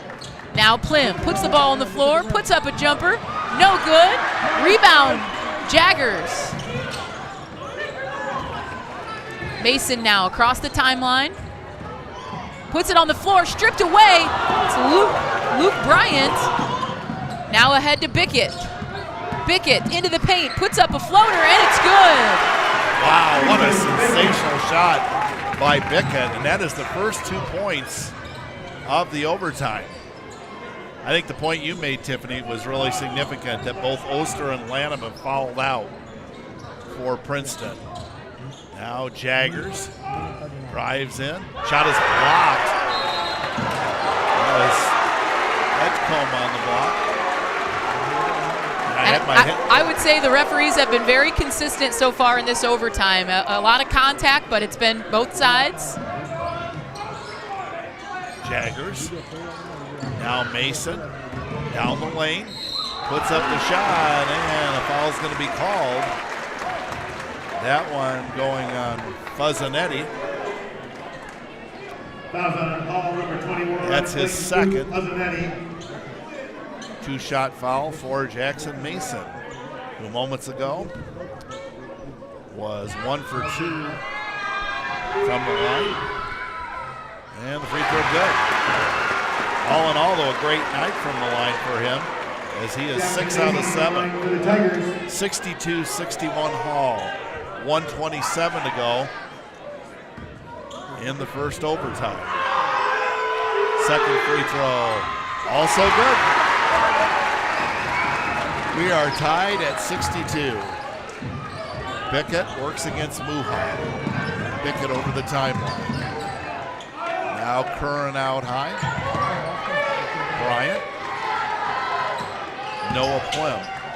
In it goes to Curran. He muscles it up. Shot no good. Rebound taken down by Steele Brokaw as Curran hits the net. Daniel Barnes gives it to Steele Brokaw. Now Jaggers puts the shot up and he draws the foul. And Ryan Jaggers will go to the line for 2. All foul, Clayton Fuzzanetti. Ryan Jaggers in the line. Fuzzanetti picking up his third foul. And Ryan Jaggers, 4 for 4 from the line, gives the Tigers a 1-point lead. Second toss for Ryan Jaggers. In and out, no good. And here come the Red Devils down by a point. Noah Plim works against Steele Brokaw. Bryant and Coach Filippini is going to take a timeout.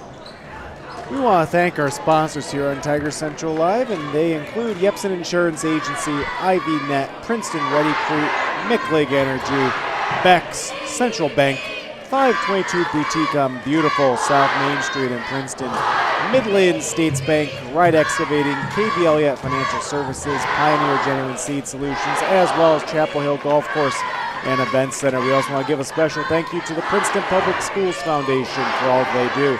Princeton is at the Farmington Regional for IHSA regional action. They will play Monmouth Roseville at Monday at 6 p.m. February 23rd. The winner of the play will play top-seeded Sherrard on Wednesday, February 25th at 6 p.m. Meanwhile, Hall is at the Rock Ridge Regional. The Red Devils will play host Rock Ridge on Monday, February 23rd. That time for that game is still to be determined.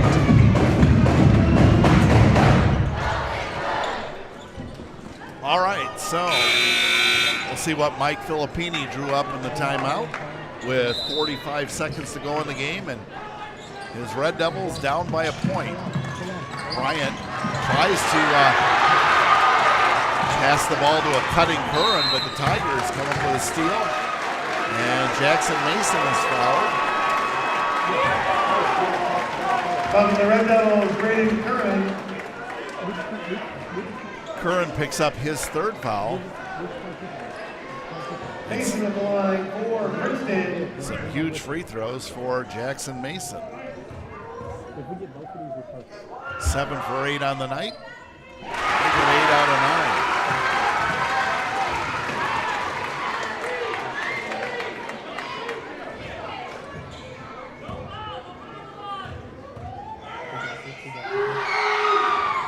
Second free throw short, but the Tigers get the rebound back, which is maybe even better yet.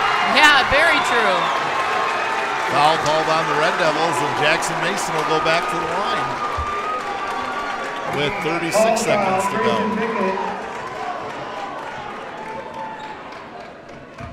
Grayson Bickett picks up his third.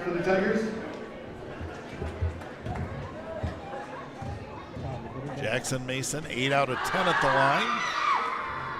They get 8 out of 11, so even if he makes this one, Hall has a chance.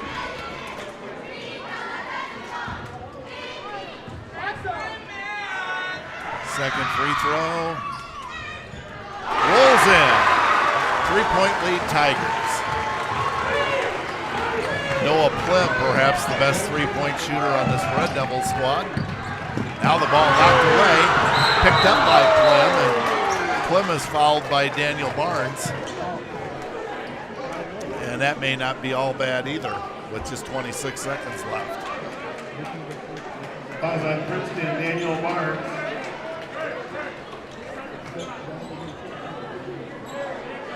Noah Plim, 3 out of 4 from the line. He's got 16 in the game. 26 seconds remaining. Free throw by Plim, good.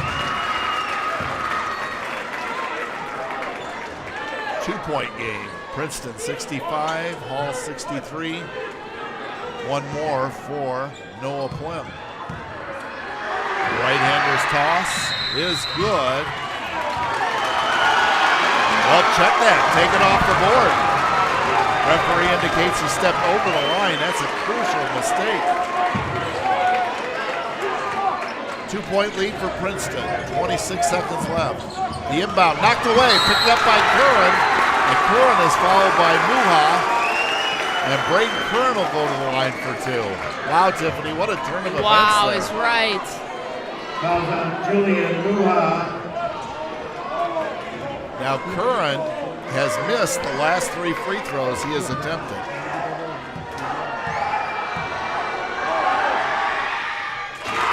Free throw good.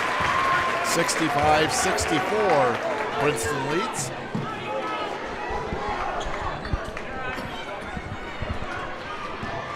.8 seconds left. Curran for the tie. Gets it. 24 seconds left. Mason. 16 seconds left. Almost looks like they're setting Mason up to go one-on-one. Well, timeout taken with 9.4 seconds left.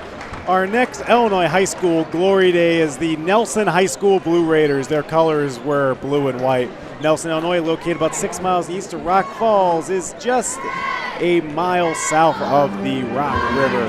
In 2020, the population of Nelson was just listed at 127. Former Major League pitcher Lou Bevel was from Nelson. In 1942, Lou was 0-1 with a 6.53 ERA for the Washington Senators. After the 1942 season, Lou joined the United States Army for World War II military service.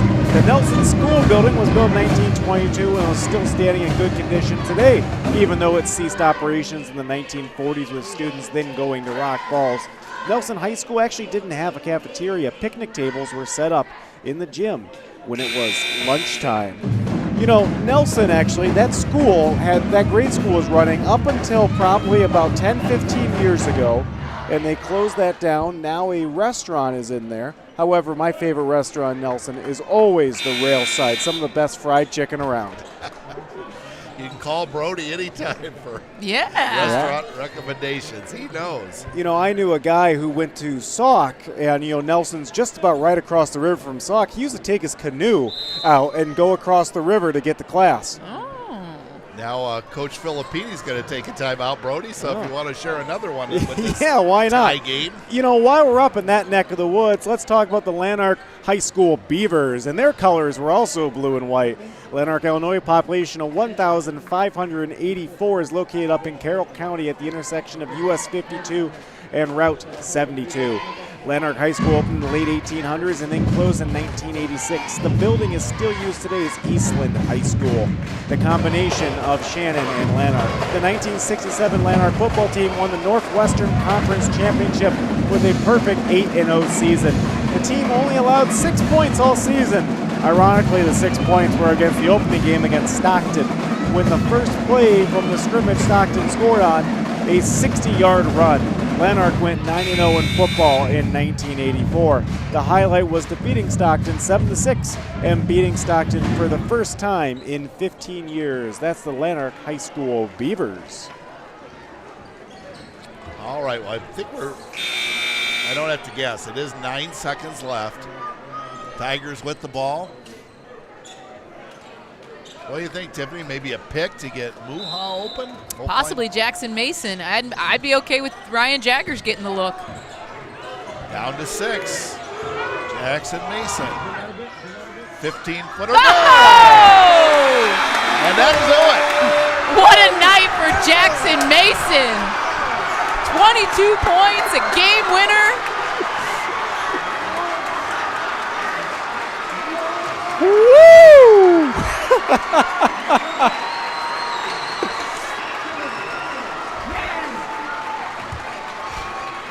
Well, yeah.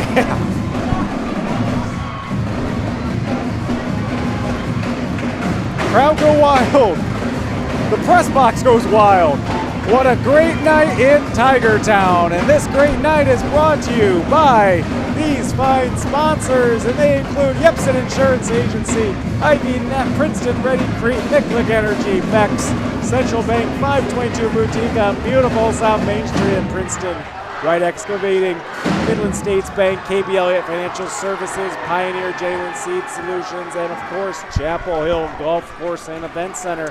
Also a big shout out to the Princeton Public Schools Foundation for all that they do. Back to you guys. Well, Tiffany, what a ball game. That was awesome.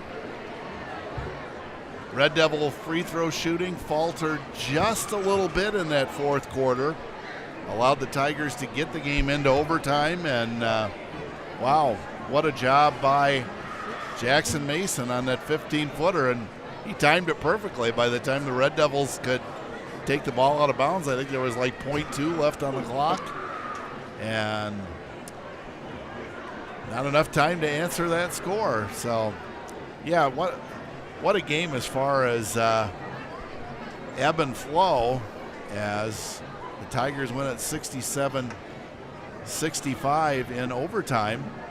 But certainly in that second half, there were times it looked like Hall was in the driver's seat. Yeah, and even at times deep into the fourth quarter, they were playing with a somewhat comfortable lead. But I made mention to it at one time when you look out there, and at the time you still had Oster or Lanham, then you put in Muha, Jaggers. I mean, all these guys, Jackson Mason, obviously, very capable of hitting the three.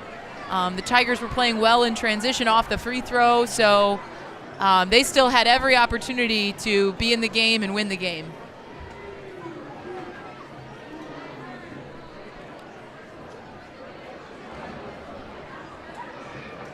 Again, the first time they played, Hall won by 6, but Tiffany, it's whether it's girls or boys, we've seen a lot of this this year where the two teams will split the encounters. Yeah, most definitely. Princeton did with Kewanee boys. Losing the first contest here at Princeton, but going to Kewanee and getting the victory. Just about there with the point totals. All right, so for the Tigers, Julian Muha with 3. That was a big 3, though, as I recall, about 37 seconds left. And the Red Devils really had him on their radar. They were guarding him extremely tightly. 14 points coming from Jack Oster, who, as Tiffany mentioned, fouled out. It was Jackson Mason with 22 points. It's interesting, he had 8 points going into that fourth quarter. So do the math. He had, between the fourth quarter and the overtime, he had 14 points, including the game winner. Ryan Jaggers with 9, Owen Hartman with 8. For the Red Devils, Grayson Bickett, let's see, 8, and had him for 13, 12 for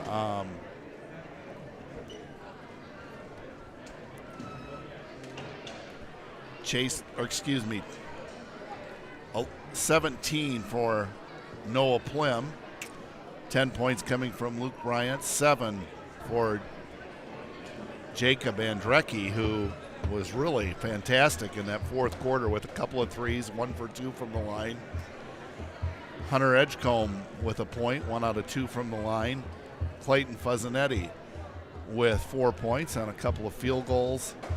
And it was Braden Curran with 13 points. And I think if you would have said to Coach Smith, Braden Curran's going to wind up with 13, and I don't want to put extra pressure on him, but Coach Smith would have taken that. Oh, definitely. I thought the Tiger defense did good things all night. Certainly they made every bit difficult for Braden Curran. I mean, yeah, they did well. Well, we're hoping to get Jackson Mason up here, who made the winning shot. But Tiffany, let's go back to something perhaps folks didn't tune in on time, but we had a very special presentation at halftime. Yeah, so that was really, really special. The class of 2026 families and players had an award presented for team manager Emily Smith, and it was very touching just to see her, the hard work that she puts in, all the various roles and jobs that she does for the team, just be recognized and appreciated here in front of all the fans at Prouty Gym. Emily is a very busy lady, and that does not mean just here at the games. I mean, you come to practice, she'll be getting things set up, doing various things for uniforms or whatever may need to be done. I mean, the work is endless, the jobs are many, and Emily does it just with a smile on her face. And so, yeah, it was really neat to see her be recognized in that moment. And I know that, as I mentioned, she does a lot for the baseball program, and if, whether it be softball or baseball, some of those early spring ball games, it's not exactly toasty out there. Right. And Emily's been, she's been working for the basketball team for quite a few years. And like you say, Tiffany, she'll do whatever needs to be done and have a smile on her face doing it. Yeah, most definitely. Well, Prouty, while we have a few minutes here, I know you were talking at halftime about some happenings with the Scholastic Bowl. Yeah, we're kind of reaching the end of the season here real quick here. So as we know, Scholastic Bowl actually plays out a couple different state series, including this coming Saturday, not tomorrow, but a week from tomorrow, is Princeton's first dab into a postseason run here, and it is the Masonic Sectional at which Princeton High School hosts. We have 7 teams feeding into our Masonic Sectional, including traditional powerhouses such as Eureka and East Peoria. After that, that following Saturday, we travel down to Champaign to play NAQT State, which is the second of the state series. The week after that, we will actually, if we make it through our Masonic Sectional, we have the Masonic State Tournament, and then that following Monday, it is the IHSA Regionals. Princeton is ranked 7th out of our sectional, at which we will end up most likely going to Dunlap, as they are the 2nd seed, and the 2nd and the 7th seed always gets paired together. However, it is still a very winnable regional. We'll play some traditionally strong teams, but teams that we have beat this year, including United Township, Moline, Geneseo, Kewanee. We'll also probably actually see our old rival Galesburg show up in this regional again. The thing about Galesburg is they've knocked us out of the last 2 years in the regional championship game, and this year we plan on getting our revenge before playing Dunlap and knocking them out like we did when they were the number 4 seeded team when we were unranked 2 years ago. How many people are on the Scholastic Bowl team? I can play 5 at a time, but altogether between JV and varsity, I have 22. So I would guess that's pretty good numbers. Yeah, isn't it? it's just about split in half between varsity and JV. My number 1 scorer is Trevin Munson. And he's just a sophomore? Yes, outstanding player. Him, Hannah Claiborne, and Ellen Workman are actually in consideration for all sectional nominations. Those votes are being cast. That will be done next Friday. I truly believe that all 3 of those players have the opportunity to end up all sectionally recognized. Additionally, we have conference play going on. Our final conference matches are this coming Thursday when we take on Erie Prophetstown, Orion, and Mendota over at Rockridge. As of right now, Trevin is ranked number 1 in the conference as a player. Following that, Hannah is ranked number 9 as a player, and Isabella Simmering is ranked number 17 as a player. So we have 3 players in the top 20. So that means we have 2 players first team all conference as of this, and 1 player second team all conference. Now, Prouty does, and again, we are waiting for Jackson Mason right now. He's talking with Kevin Hieronymus, but we expect him up here very shortly. Does and I don't mean this harsh or anything like that, but does anybody get cut from Scholastic Bowl? No, I mean, we don't do cuts. Well, I would almost think you wouldn't want to, because you can still learn things. What we 100%. often do, Norm, is a lot of these invitational tournaments we attend, we will run B teams, or even like when we went up to Auburn, we ran a C team as well. Which is giving those students, those players, some great opportunity to get some exposure, get some experience. Even though those matches might not go the way that they want, they're still honing their skills, sharpening their abilities, and we will see that pay off in dividends down the road. All right, well, we've never had this before. Our star of the game is getting applause for the crowd. I'm going to give you my headset, Jackson, and Coach Coningham's going to do the interview. All right. Have a seat, buddy. Great job.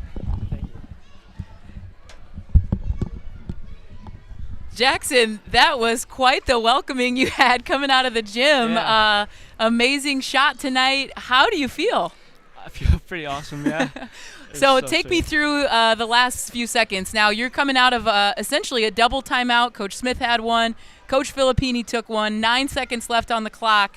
What was going through your mind, and did the play pan out as you guys thought?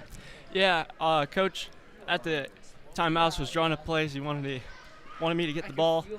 And then we were running a play called ice, but I rejected the screen, and I took the shot, and I was so confident. And Yeah, it looked like it. Muha was on the opposite side, so you kind of took it to the left. I thought, this is Jackson, and you pulled up, kind of a contested shot, but there was no doubt. That was nothing but net. Yep. Awesome. Now, very exciting game, back and forth really all night. You guys started out really hot in the first quarter.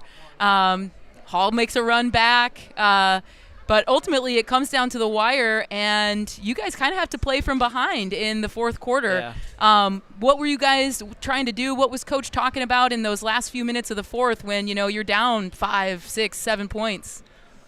Those last 3 minutes, Coach Murray pulled us like 5 stars that were still in the game that didn't foul out.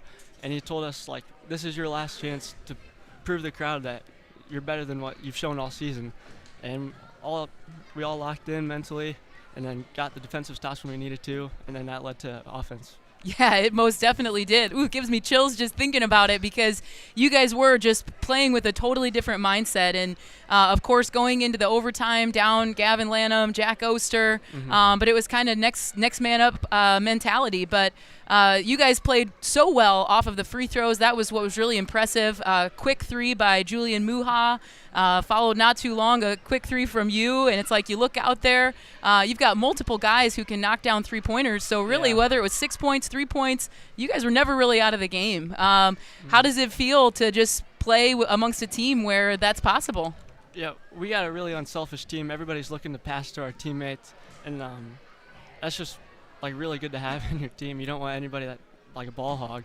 Right. So it's really nice to have anybody that can shoot on that court. All right. Well, last question, at least for me. What do you think this game does for you guys? Is this your last game before postseason, or do you got We got some, 2 more. 2 more? Yep. Well, either way, heading into next week and eventually into postseason, what does this do for the team's morale and confidence? It really gets us fired up going in tomorrow to play Winnebago at Winnebago, and then to go to Dixon Tuesday. And hopefully this momentum carries us into the postseason as well. Yeah, well, Jackson, just an incredible night, 22 points, and those last 2 were very exciting. You had Prouty rocking, so excellent job. Norm, you got anything for Jackson? No, okay. Great job. All right, thanks, All right, Jackson. thank you can hand your headset back over to Norm. All right. Great game. Congratulations. Wonderful, Jackson. Wonderful. Well, your final here tonight after that wonderful interview with Jackson Mason, 67-65. It was Jackson Mason with the game winner. He had Prouty excited at the end of the game at the buzzer, and he got the welcoming as he walked up here to Tiger Central Live. And I tell you what, he is an awesome kid. Very, very nice young man. I'm very happy for him. Yeah, I think we all are. And one thing I want to do before we get off the air, I know Brody's thanked our sponsors many times, but we could not have brought you this broadcast without Christian Butler directing and a very fired up Alex Perry. I think he got down to the Tiger locker room at about 5 steps to ask Jackson Mason to come up here. So great job by Alex. He was holding the camera in one hand and cheering and having the time of his life. So I tell you, Tiffany and Brody, there's been so many games where the Tigers they've been that close, And tonight they got over the hump. Yeah, Coach Smith talks about that a lot, that they're 1 quarter away. And I think we can all say, having watched many of their games, this is a squad that does not give up. Oh, and no. you knew that the ball was going to start bouncing their way one of these nights. And, it's probably a good thing that it's happening right now. I mean, you can never take too much momentum heading into the postseason and the final weeks of your season. Yeah. Because that, like you said, and Jackson said, the confidence level just has to go up exponentially because, if you don't win a game like this, you can get into that here we go again mode. But now you know you can do it. Yeah. Well, for us, it's always sad to bid goodbye for the last time. This is our last broadcast of the year.